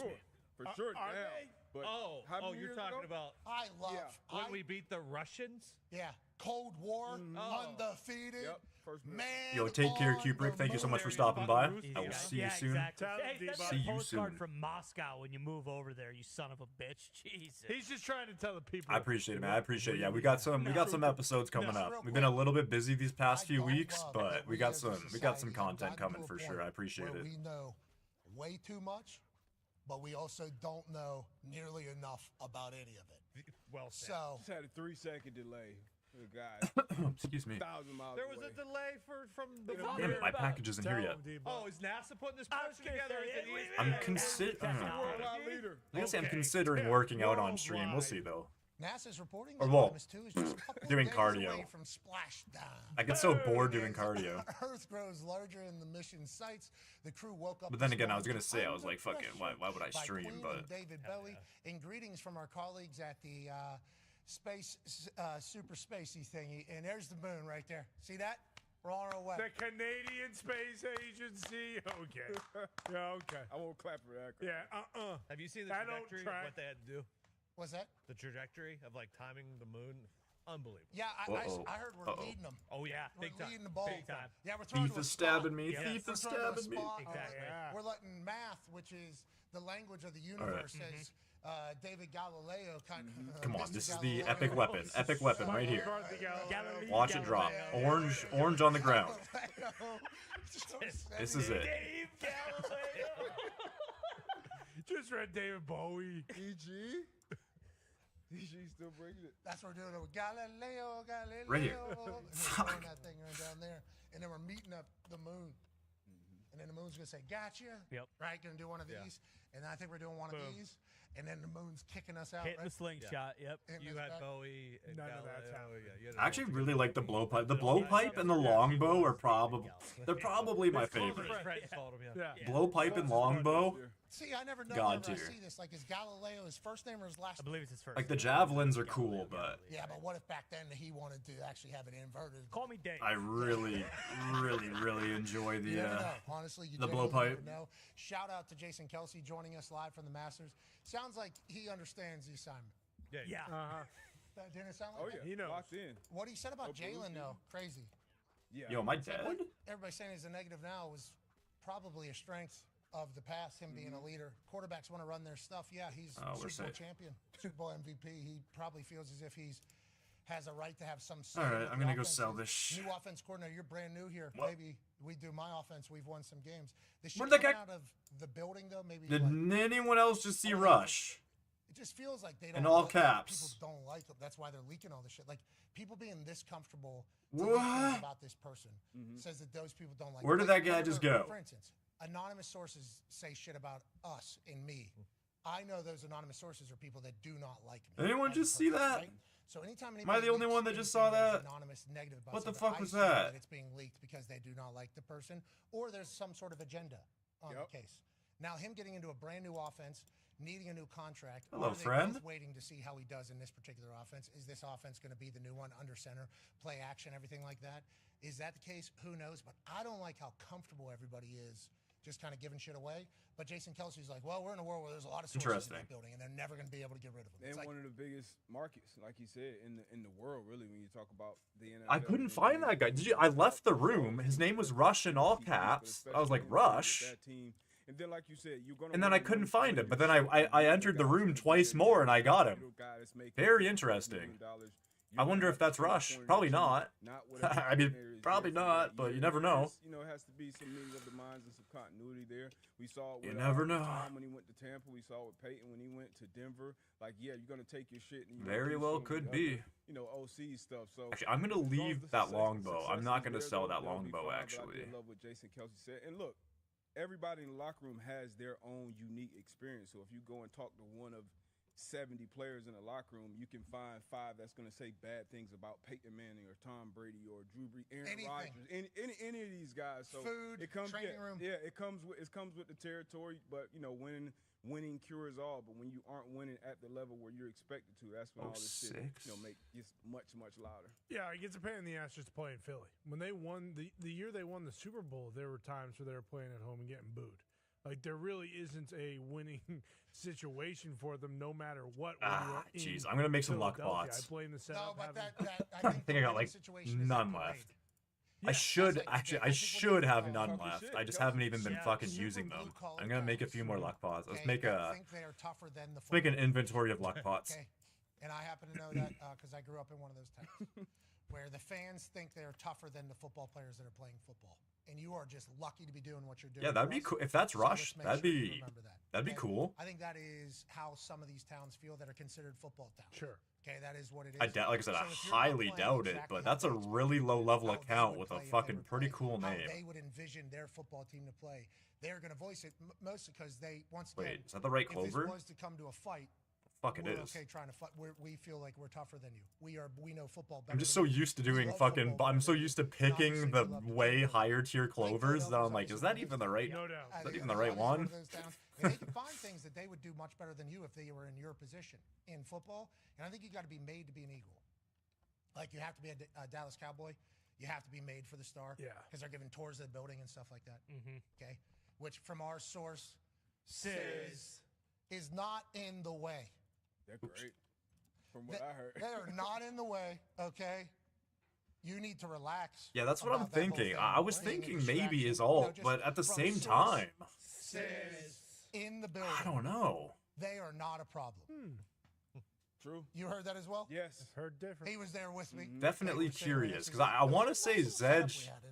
Actually, I gotta ask Zedge. Zedge might have a screenshot Yeah, not for everybody. It was. We got a very. of his accounts, We had a great but I Saturday also there, might but be we thinking were told- Variety. We were given a little bit more I might have been clarity thinking in these Variety how it was described MMOs to because us I remember what we were were getting. thinking the same Yeah, thing we with were told, Variety. We're like, wait, let's is this a clarify. Variety Let's alt? give you a little bit more clarity on this. Nope. Not a problem. It wasn't. But on that note, you're going to be on prime time. Yep. 13, 14 weeks. You're going to have everybody talking about you. You have to be made to be a Dallas Cowboy. You have to understand what it's going to be. There's going to be more there because of the business. Feels like the Eagles, you have to know you need a certain type of person to be a Philadelphia Eagle. They just start winning. Yo, Super the Bowls, regret like, of they not got, you know, fucking to the championship games with Andy Reid. That's why they passing ran Andy Reid 500 out, because he couldn't botany get early to him, on didn't win the big one, got there and they lost to the is Patriots, just but then you win your first bothering one me with Nick Foles, every day. and then he gets his statue, and now Jalen Doing Hurts botany, do another one. You would think fucking he would be a god in And a went city to like another that. one Yeah. before that, Sucks. too. Yeah, it's like, he's like been, what, 2 just out of the doing 5 years botany. he started, he went Oh to my Super Bowl god, and outplayed fuck me, Patrick man. Mahomes in both of them. It's not that it's bad. Like doing botany is fun. It's just like I can't. I cannot do that shit anymore. I cannot even force myself to do just one profession over and over, and I can't do that anymore. I'm so I'm just so regretful that I never, because the thing is I could probably do it at least to a thing, but he basically just went through this situation at least to a easier degree doing fucking woodcutting and carpentry, but botany active in the is first round, and it was all the same thing. And I think, it's just you know, it gets boring quick. It's a great profession, but it gets boring too quick. Philadelphia being as successful as they have been, in the, like that is the expectation. Like I should say, training the profession is it's good, but it does still just get boring too quickly. Exactly. We don't want to just skimp. We want to beat the because shit it's a out of little them. it's a very active it's a very active profession. As much as it's not quote unquote, because you can just wait for the timer to count down, but if you want to actually gain good XP an hour, it's an insanely active profession. And ship to fucking Antarctica. What are we doing with this guy? Like, just beat the Saints in New Orleans. I think I remember. And you're like, Saints keeping it close again. It's like it's the NFL. Yeah, tight like, game. You guys are winning games. It's like we don't care. We would like this to look a lot better all the time. Every That is what's interesting. Yeah, though, exactly. I'm trying so hard to get top 100 at least from the fans in like, botany, really and it's that much. We hate Jalen Hurts. Let's get this guy. It's looking more likely by the day, but I'm struggling more and more by the day to want to continue to fucking train it. That's why I'm doing combat and just combat and KPing right into it, because I just training it active is actually driving me ape shit. And I'm fucking still have so many levels, dude. I still have like 120 levels to go. Yeah, there's. I mean, it goes all the way. And those are the hardest. Those are the hardest levels. Was happening. That's when the fuck me. Was happening. Like there's so many different things. I love it. Sure, like if it was just this year, then it would be. Yeah, I'm trying. I'm trying, but it's been a few because I know I'm gonna top. I'm gonna top 50 the so forest on this here's account. all, but still, it has happened for a bit. Hey, that's Philadelphia. But I would like to top 100 botany as well, because then that would be cool if I top 100 every profession in the forest, plus got top 50 as like a rank. That'd be pretty fucking sick. But I mean, I'm not gonna force it. I don't want to force it. Is my thing. I don't. As much as I want to, I don't. There's a lot going on. It's literally around the Patriots right now. burning me out. There's a lot going on around the New England Patriots right now. Greg's just shaving his head and chucking football. That got loud out there. Yeah, that got loud out there. I didn't see anything. Good luck to all parties. Good luck to all parties. I didn't see anything either. What the hell they're talking I mean, good luck to all parties. That's going to be. Couldn't even imagine. Dealt with much work. Good luck to all parties. I'm glad people are kind of mix and matching the outfit. I really, dude, I didn't think I loved the backpack transmog at first, or the cape transmog, if you will. But dude, I like it a lot. I really, really, really like the Warden outfit. Big Ten championship. I'm rocking the full thing. Yes, this Big Ten has won the national championship the last 3 years with 3 different teams. No matter who gets into this one, it will be gigantic. Exactly. That's exactly right, Greybeard. I completely agree. It's not worth burning out over. I would really love for it to happen, but this would have been a thing. What a deal for them. Good luck to the Big Ten continuing to bring it into Fox. They got a big. Yeah, the helmet's great. The helmet is fantastic. That's why I'm pissed off I can't get the helmet on my Ferda account, at least right away. I'd have to wait until it's tradable across the accounts, or the characters rather, but that would have been a tough conversation. Yeah, I won't be able to get the helmet on Ferda, so that kind of pissed me off. 150, 200K. Because I can only go up to Forest on that account. And of course, the helmet is in the mines. They did that on purpose, so you go buy premium because the helmet's the best part. Which I don't blame them. I do not blame them. New players or people who have never had premium before, that entices them to want to go get the helmet and potentially play more of the game and learn more of the game and maybe play some of the game they've never played before because it has completely changed over the last year or so. I don't blame them. It was actually a really smart business move, truthfully. Lock the helmet behind the mines. Fucking genius, truthfully.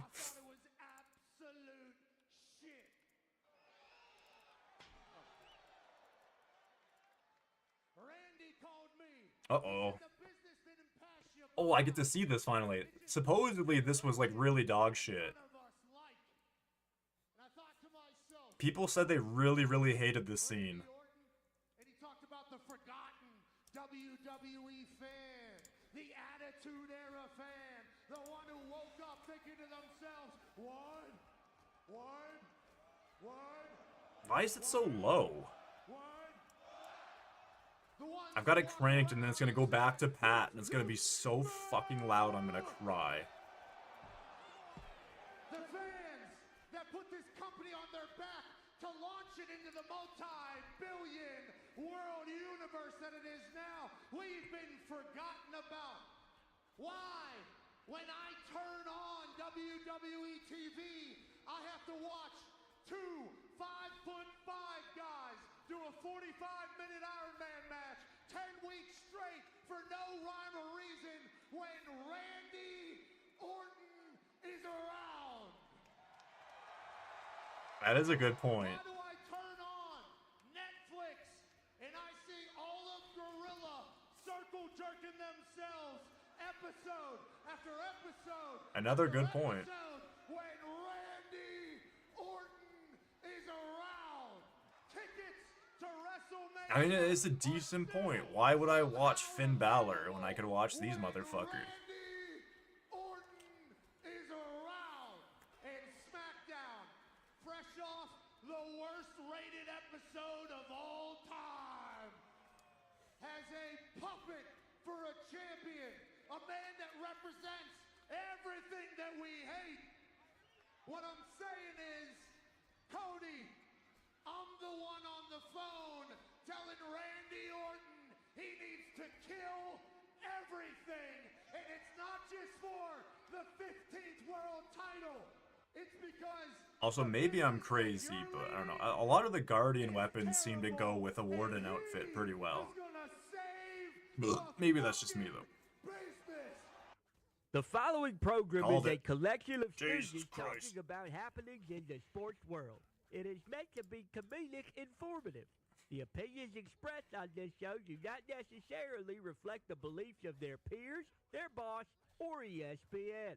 There may be some cuss words because that's how humans in the real world talk. If you are young, please seek permission before watching any further.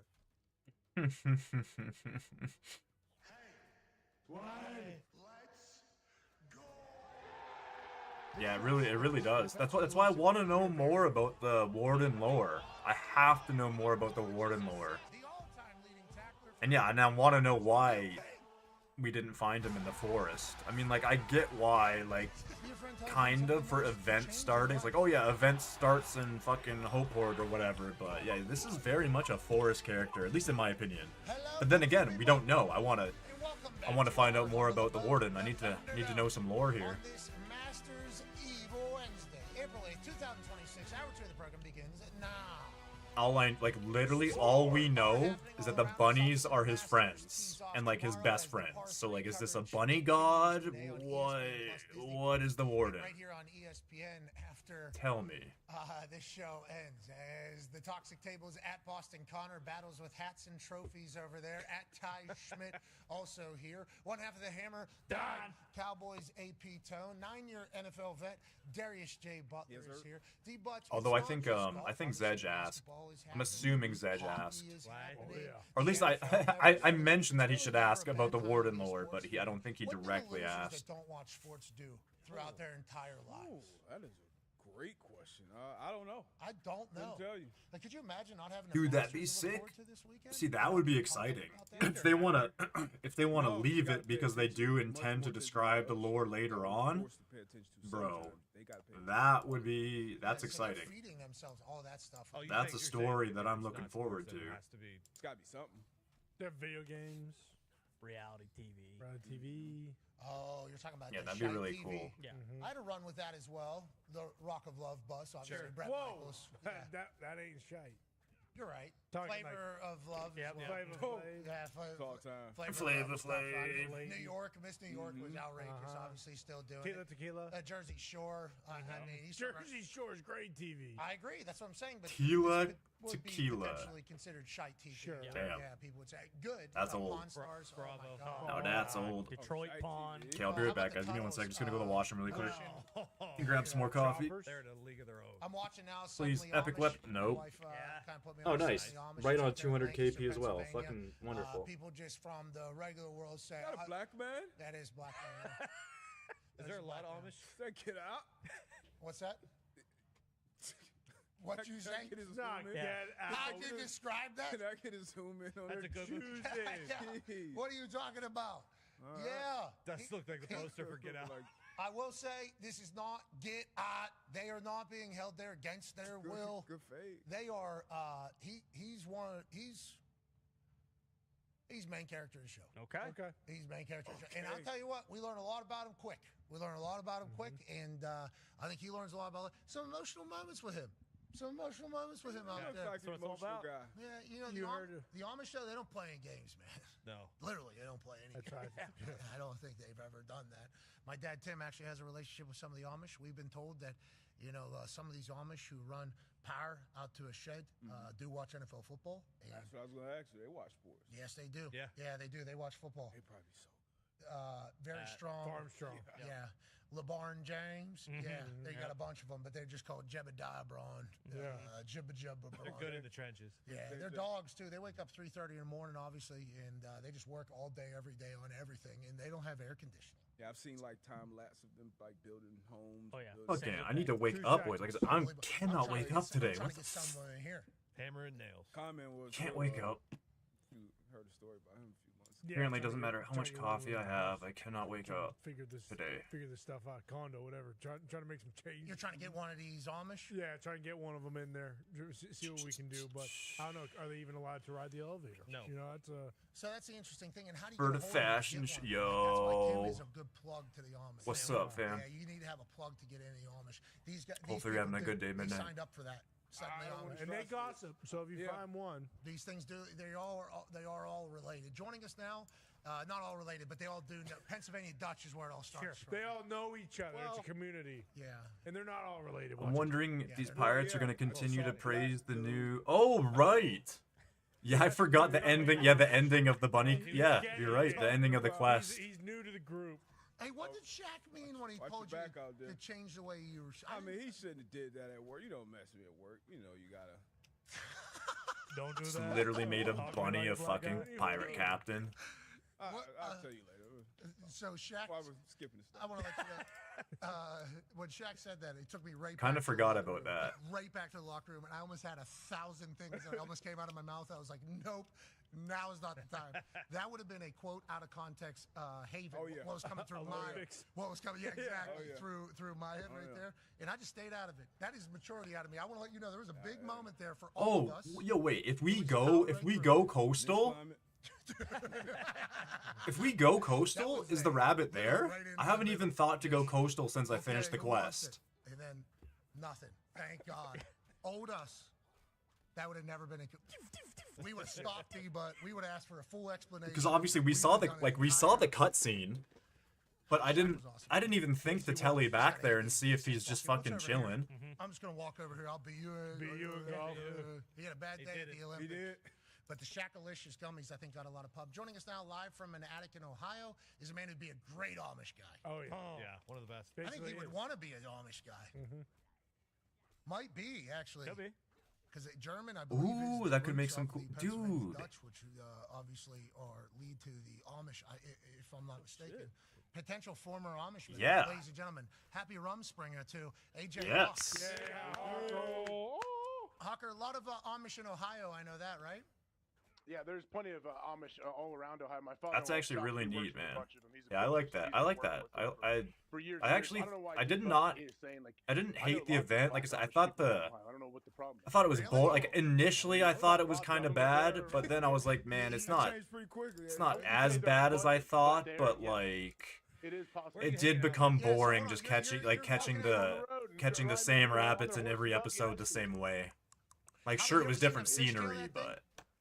No, watch. I haven't really seen him really open it up too much. It's usually. But the reward and the potential lore that's lingering is the hype for me. And you gotta pass them. It's a miserable thing. I always love original content lore. It's fucking beautiful, especially for like an Easter event. Like I said, everyone's just like, "Where's the bunny stuff?" Fuck the bunny stuff. Easter doesn't have to revolve around rabbits. That's just some weird fucking. Some weird misconception that we made up to fucking go with children. Yeah. I've seen, I don't know if I'm dry stitching. I've seen a few of them at the airport. They can ride airplanes. But they did tie in bunny stuff still as well. They just didn't give us some lame bunny costume again. Give us a dope as fuck warden outfit. I'm just sitting. Yeah, I am sitting on a.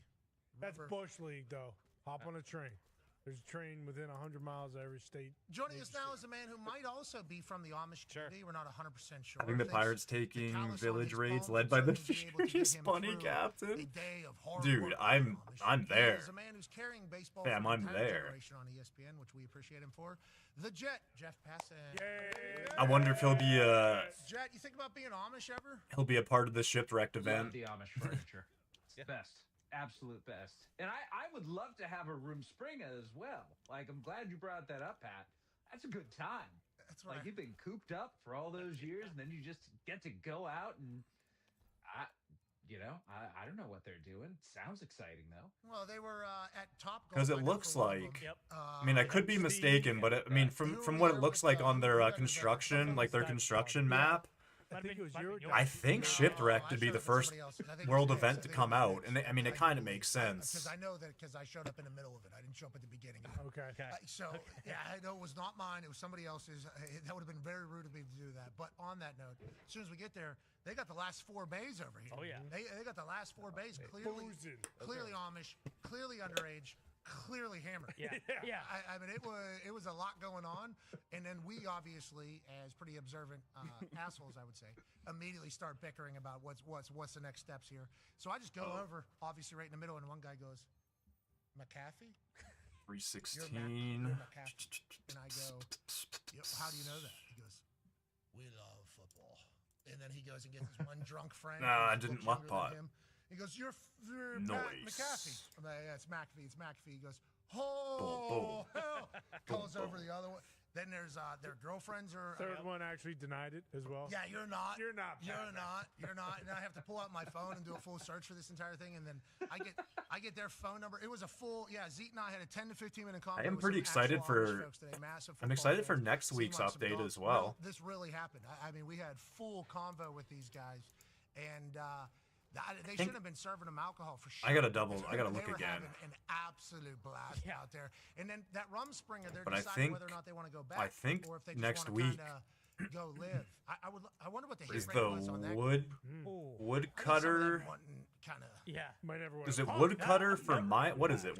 It's not woodcutter for minor, right? What is it? McAfee walked in. Oh, it is. Oh, minor. Wait. Yeah, wood cutting for mining, which is perfect, because obviously on Hellfire, I have 500 woodcutter, and I'm working on getting as high miner as I possibly can on that account.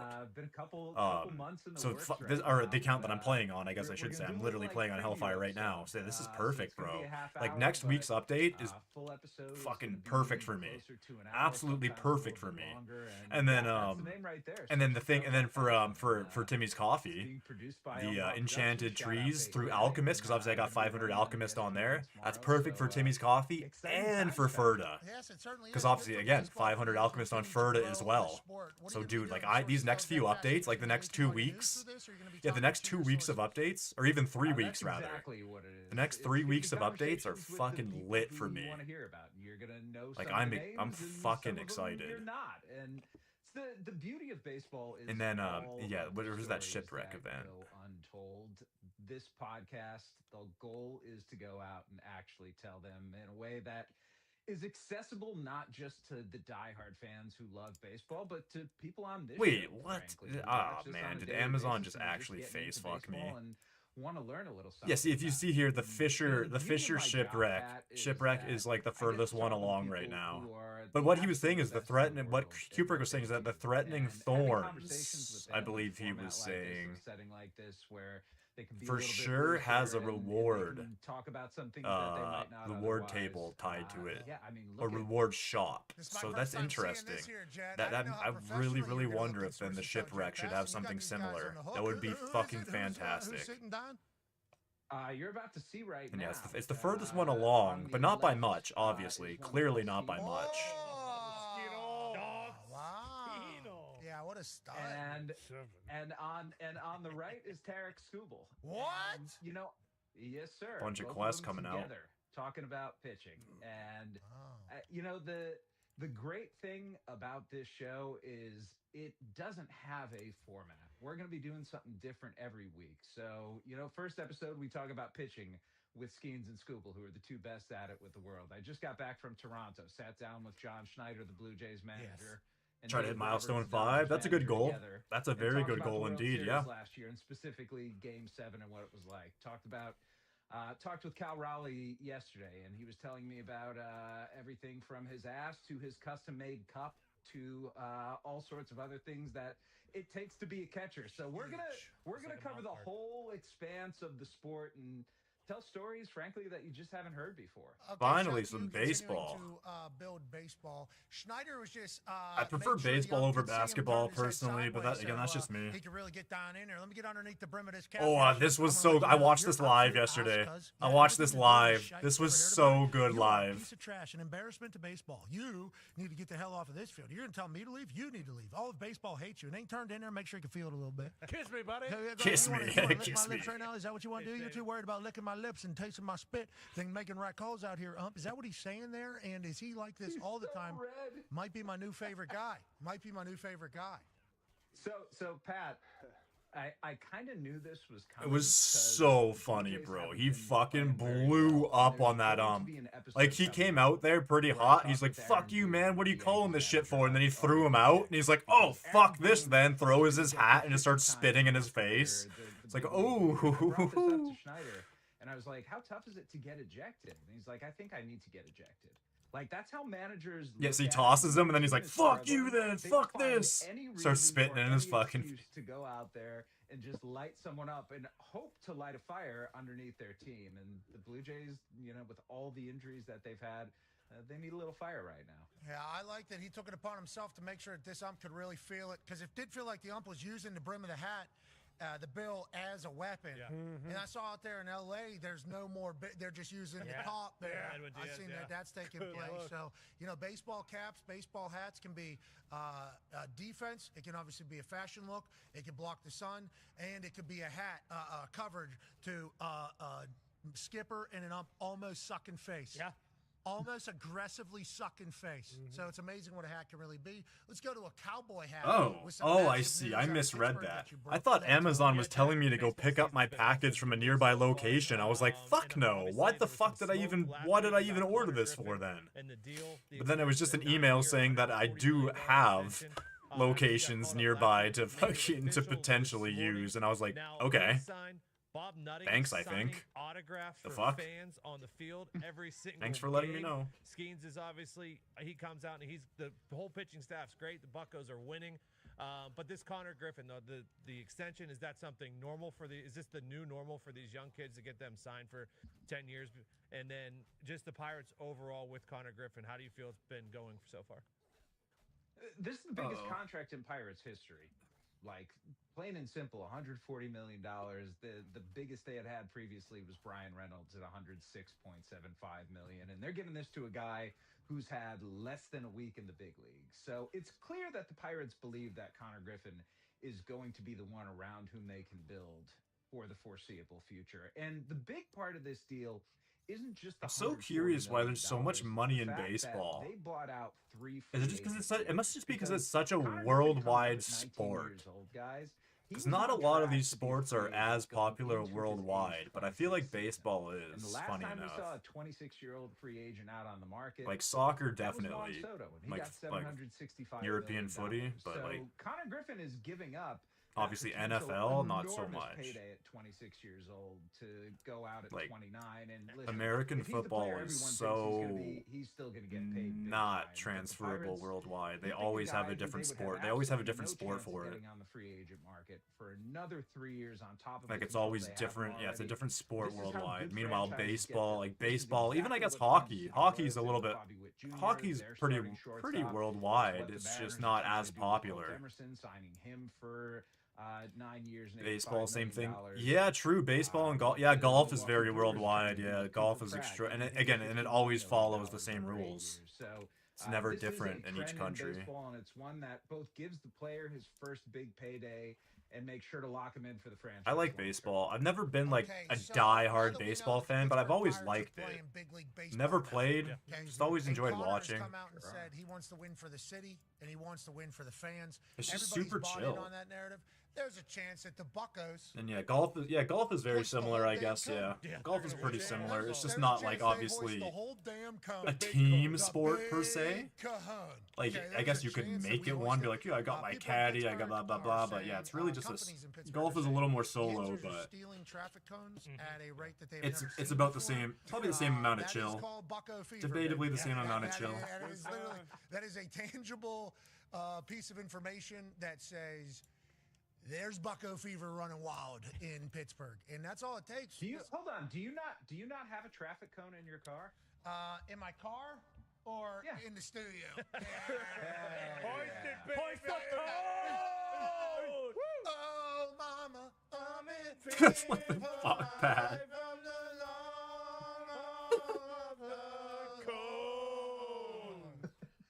Fam, what the fuck just happened?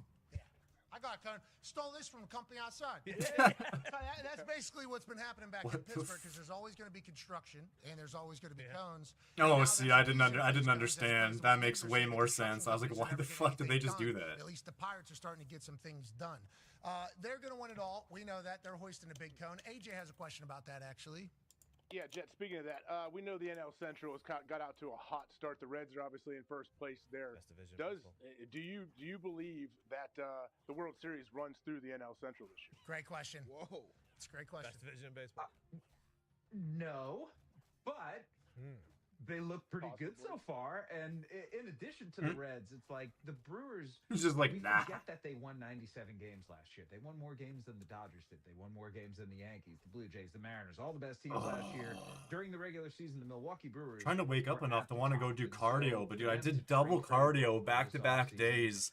It almost reminded me of them. Maybe that's trading why I'm so Corbin tired. Burns and still being good. This is a sustainable team that's in Milwaukee right now, and I think Cincinnati has the talent to beat them. They're doing this without Hunter Green, but their pitching's been phenomenal. Chase Burns looks absolutely awesome. Pirates couldn't have gotten off to a much better start. The Cardinals, who The are poly probably going to stink this year.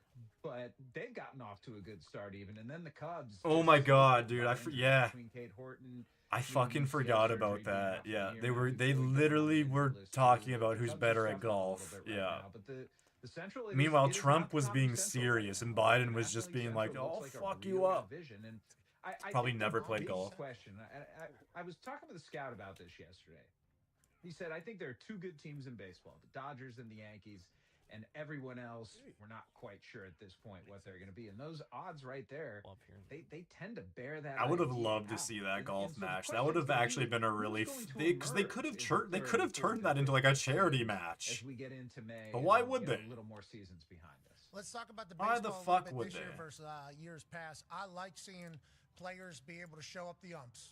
Okay, I like it. I'm assuming baseball people aren't necessarily completely thrilled or completely against it, but Ty has a question for you. Yeah, Jet, just based on conversations you've had from the early part of the season here, what are the reactions from players, managers, and umpires about ABS? Like, do they Clown's running for top position in the exactly. Yeah, who gets the penthouse in the retirement home? Figuring out. Yeah. And then I saw a quote from an umpire the other day that said, like, you know, it's been great, but also it's just creating unrealistic expectations for us, and like fans are just going to continue to kill us even if we have a good game. So what has the reaction been thus far?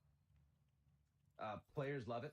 Managers are still trying to figure it out. The umpires are the interesting ones, though. And I don't think I've seen this reported anywhere yet, but I heard something really interesting a few days ago about what umpires are going through with ABS. It's not just that the system is in place and that they're getting overturned or that they're getting their calls questioned or that they're getting embarrassed in public. In their earpiece, they actually have the ability in game to communicate with Major League Baseball back, at the center where replay is happening, and with an This is actually really interesting information. Looking at their game and monitoring the ABS to ask them, like, hey, is my zone okay right now? They're getting real-time feedback. And listen, while the stuff like, hey, you've missed 5 calls this game, you suck at your job, that's gonna be tough on anyone. I think a lot of umpires appreciate the fact that, right now they can be told in real time. I think some umps are missing fucking 20 calls a game, like at the end which of the day, is all umpires ever want to criminal. do is get the call right.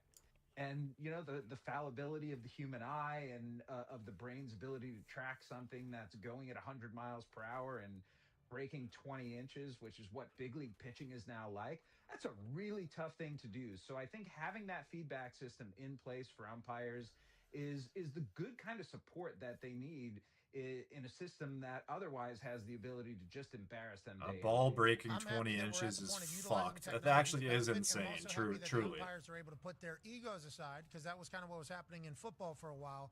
Is the refs were like, I want my eyes to mean something. Like, could you imagine going to swing for a ball and then in less than half of a second, it drops 20 fucking inches? Brand new relationship for Huh? good luck. And I saw some clips from That shit is back in the crazy. day. I mean, no strike zones for some of these. I mean, holy shit. We had John Boy on, and he was like, my dad had no idea what a strike was. Yeah. I mean, they didn't know if there was 2 strikes. They didn't know if there was 3 balls. They didn't even have the score bug on the screen. So it's like, Dad, no offense, you had no idea what was going on. You don't know why they were pitching, what they were pitching, where they were pitching, what they were pitching, what a strike was, what a strike wasn't.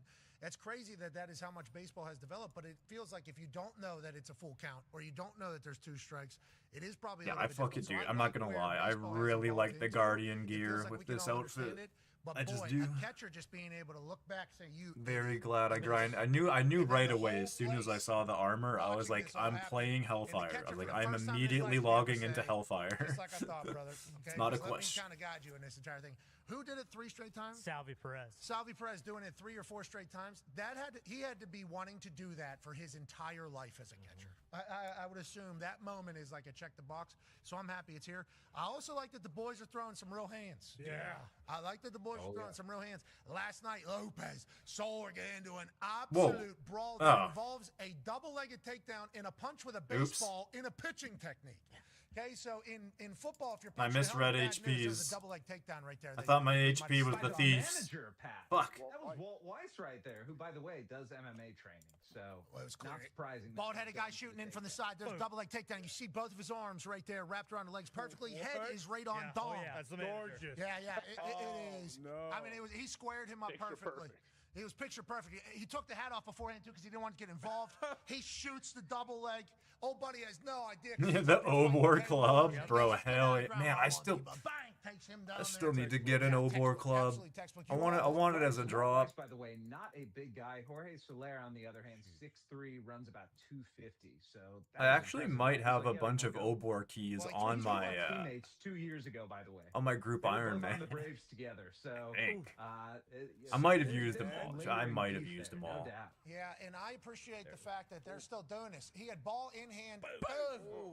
He's got to utilize one of these. Now, his finger's going off plastic helmet pretty good. Yeah, not great. You know, this is when football players punch a helmet, everybody's like, hey, that's not, you're not helping anybody here. So I like that he utilized the baseball as a weapon for sure. I like that the boys are scrapping. I like that there was a double leg tackle at the end of it. I'd give this thing overall a 10. Yeah, that's a good baseball fight. And I like the reason why the fight happened, too. Sent 2 over his head. I didn't even notice that. I was waiting to see this get reviewed. He did punch him in the side of the face with the baseball. I didn't even I knew he clubbed him. I was wondering why he clubbed him. But it's because he clubbed him with a fucking baseball. Definitely not allowed to do this. For Lopez, it's probably going to wind up being 1 game. That's pretty good. That's pretty good. Probably going to wind up 3. I was Lopez so may confused in real time why he like clubbed him with a clubbed him.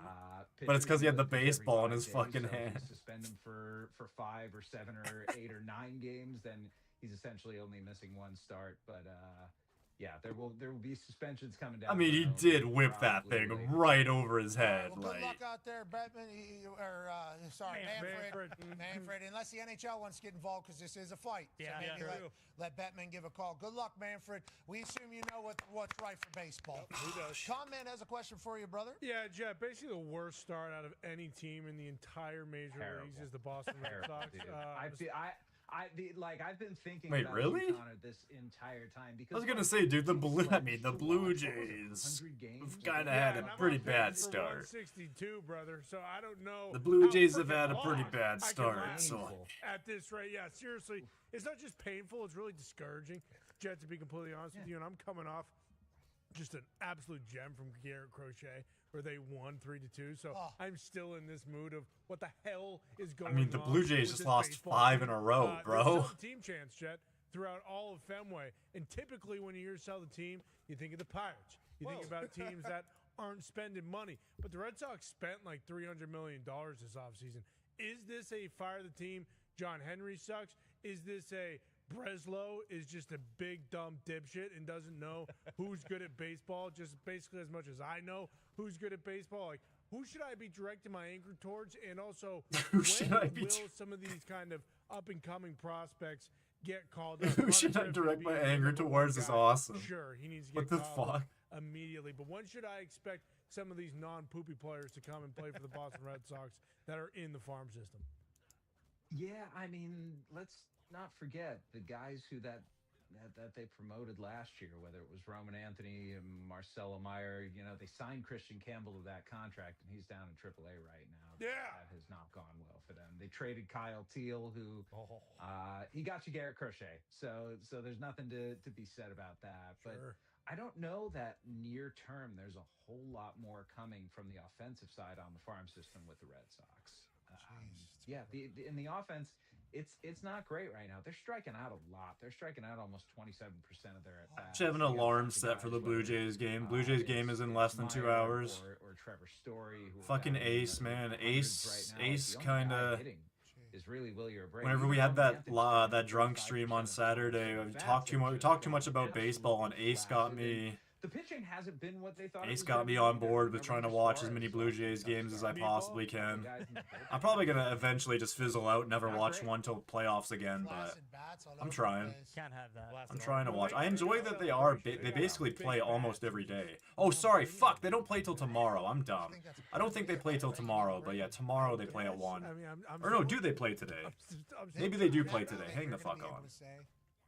I was watching when they were the worst team in I don't think they do though. Every game. You will be able to say that. But it feels like they're never going to get better. Maybe this is an era that you don't want to sign up for. But he said there's nobody in the Oh yeah, never mind. They do play. Okay, yeah, they play today, but not tomorrow. Okay, play today, but not tomorrow.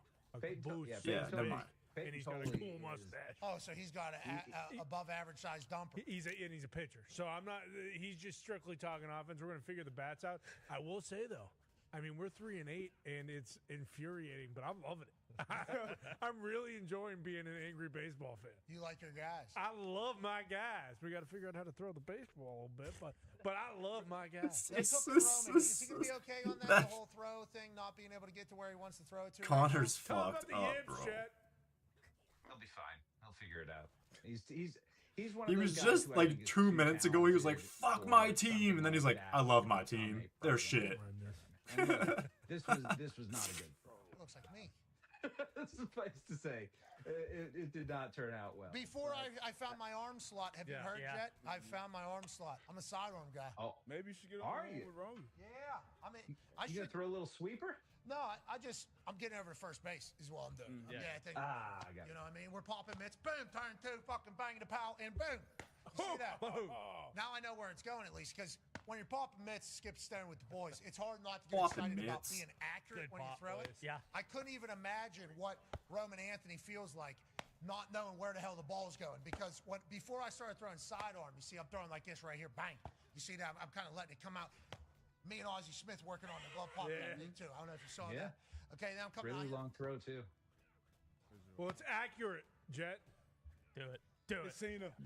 It's easy to be accurate from 10 feet.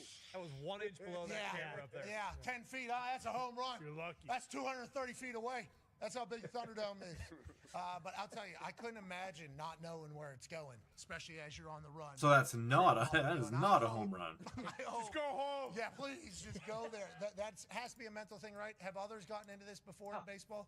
Oh, absolutely. I mean, like the yips is a tried and true thing, and I'm not suggesting that Roman Anthony's got that right now. But when you lose your arm slot, when you lose arm strength, like it's a terrifying thing, and we've seen it happen in so many cases, even to pitchers like Rick Ankiel, who was the best pitching prospect in baseball, and up at 20 years old for the St. Louis Cardinals. Ooh, I didn't even notice that. That's a NES. He's got an NES behind him.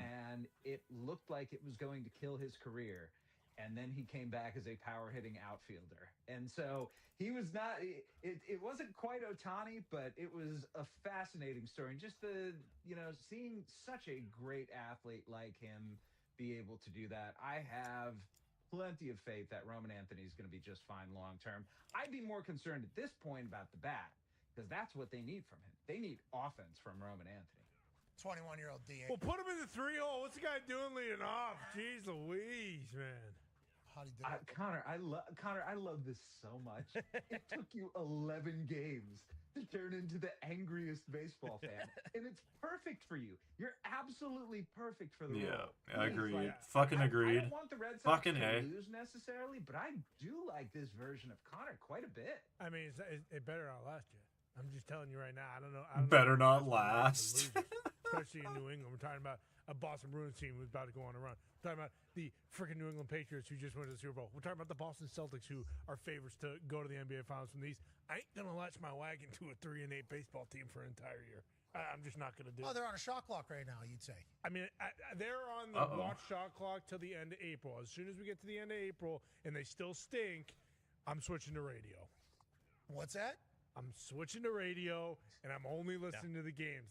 They will not get a TV in my TV room. Okay, so they're taking up valuable spots. They won't even get my phone. So you're gonna get it like that, like one. No, allegedly you can just listen to them anywhere. Oh my god, dude.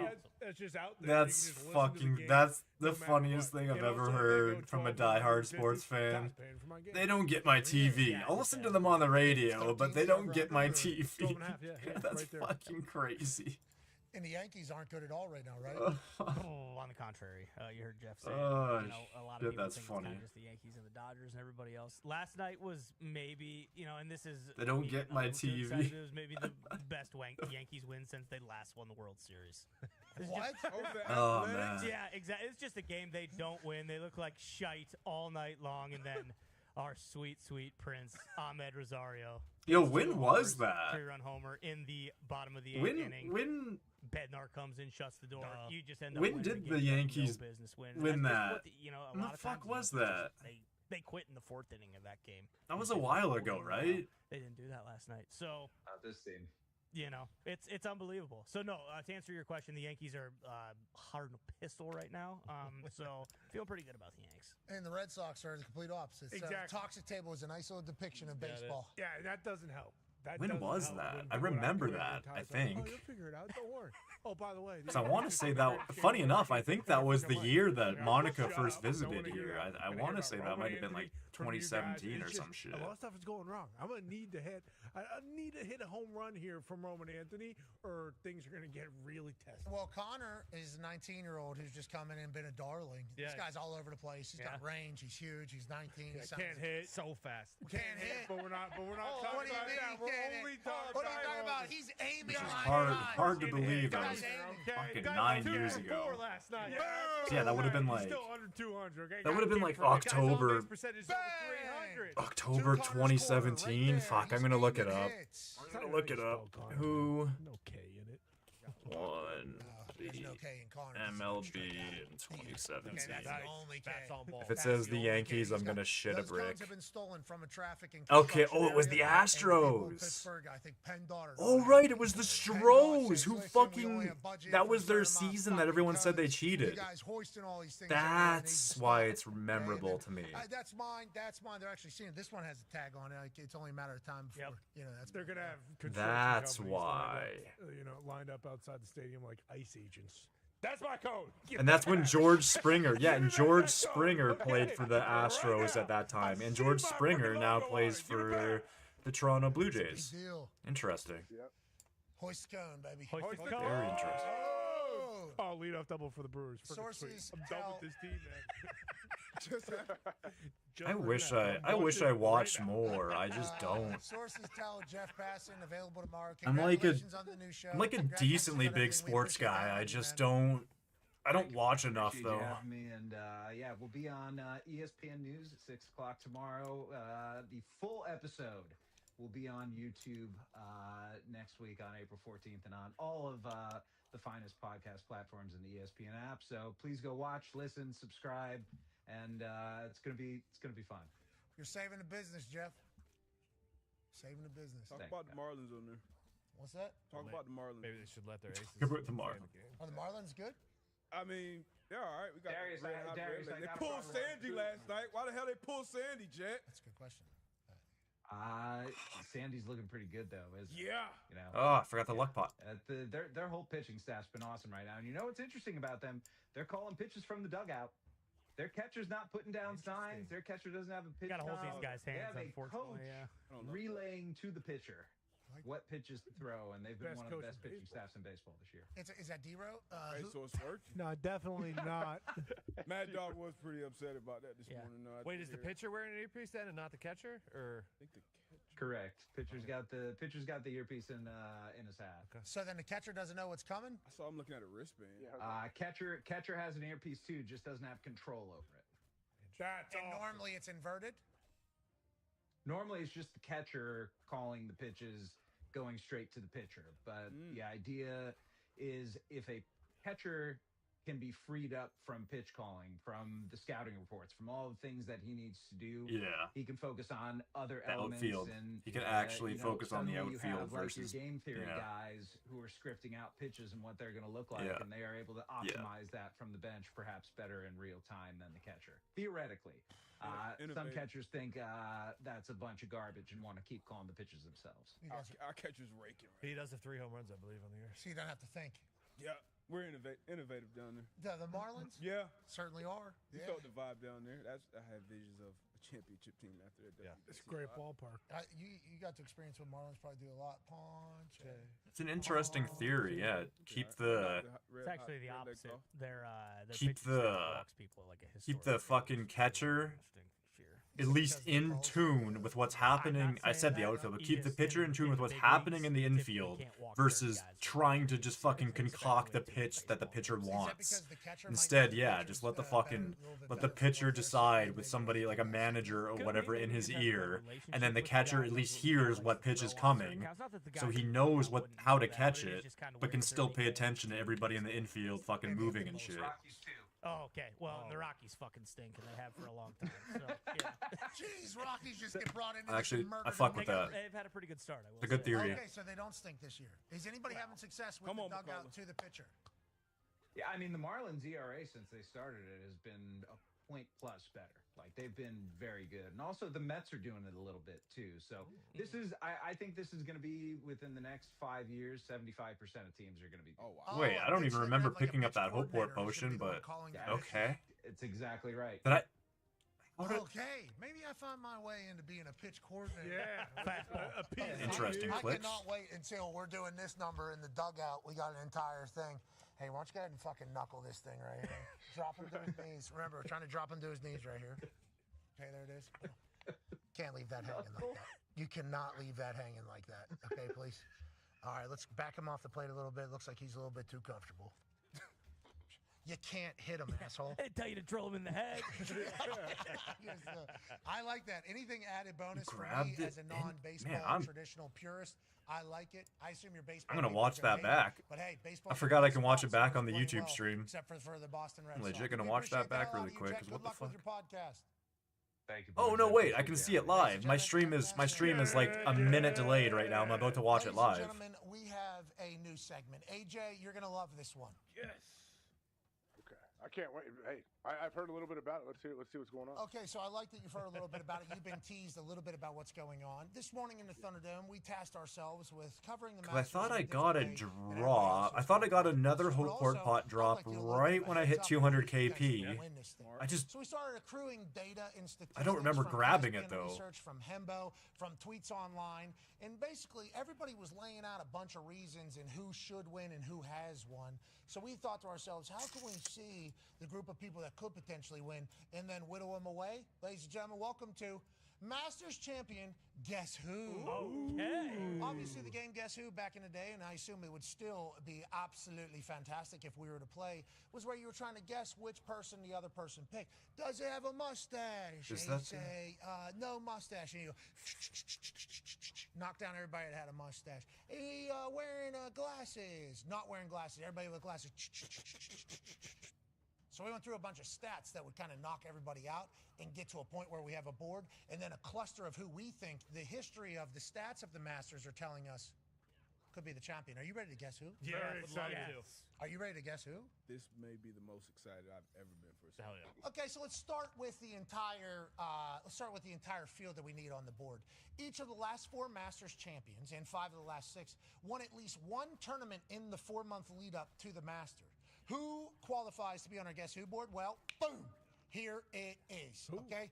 These are the 14 Okay, I'm about to see. I'm literally about to see it right in the now. last 4-month lead-up period. So, Masters tells us, the last most recent Masters tells us, one of these 14 guys is going to I think I accidentally grabbed it when I was next qualifier because guess what? We got to eliminate some people, do we not?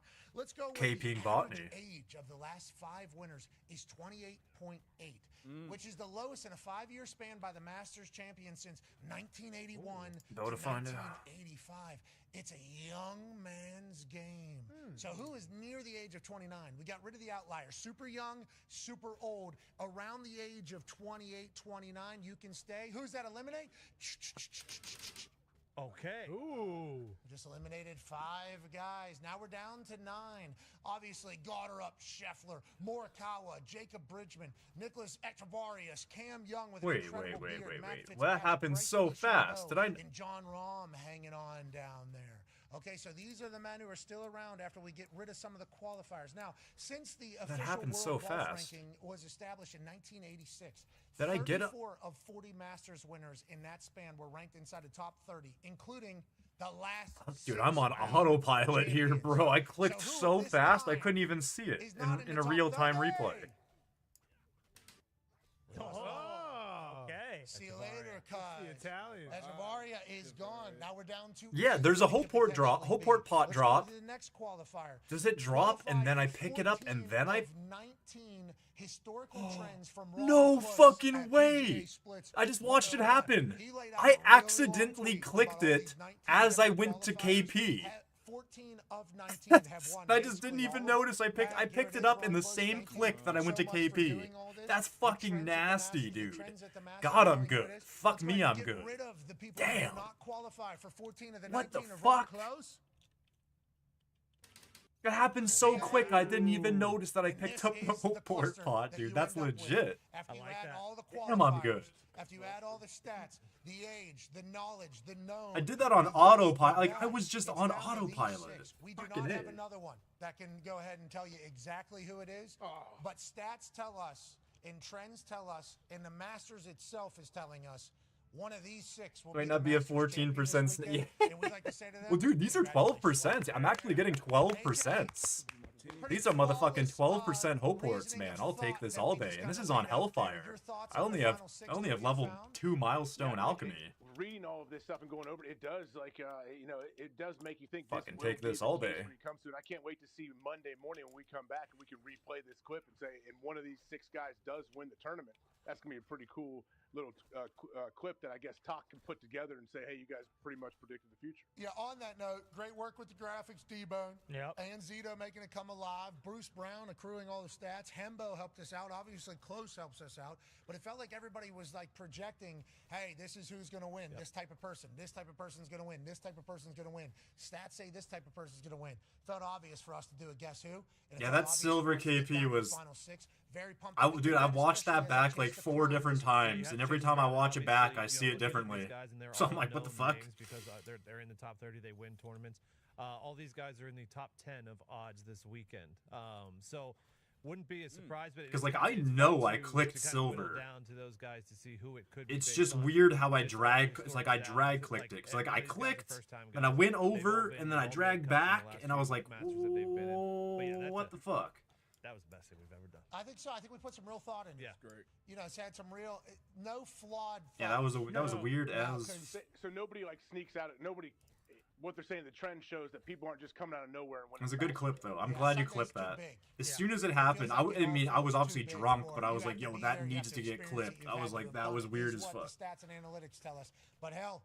Maybe this year's a different year, which is why golf and sports are so electrifying. Yeah, like didn't you say earlier, nobody has ever had their first win at Augusta. Like, you're not going to see something like that. It's going to be one of those guys. And, I mean, even the ones that you knocked down, you still would think, like, hey, Justin Rose, he came in second last year. He's got a chance. Like, Rory, you know, going for...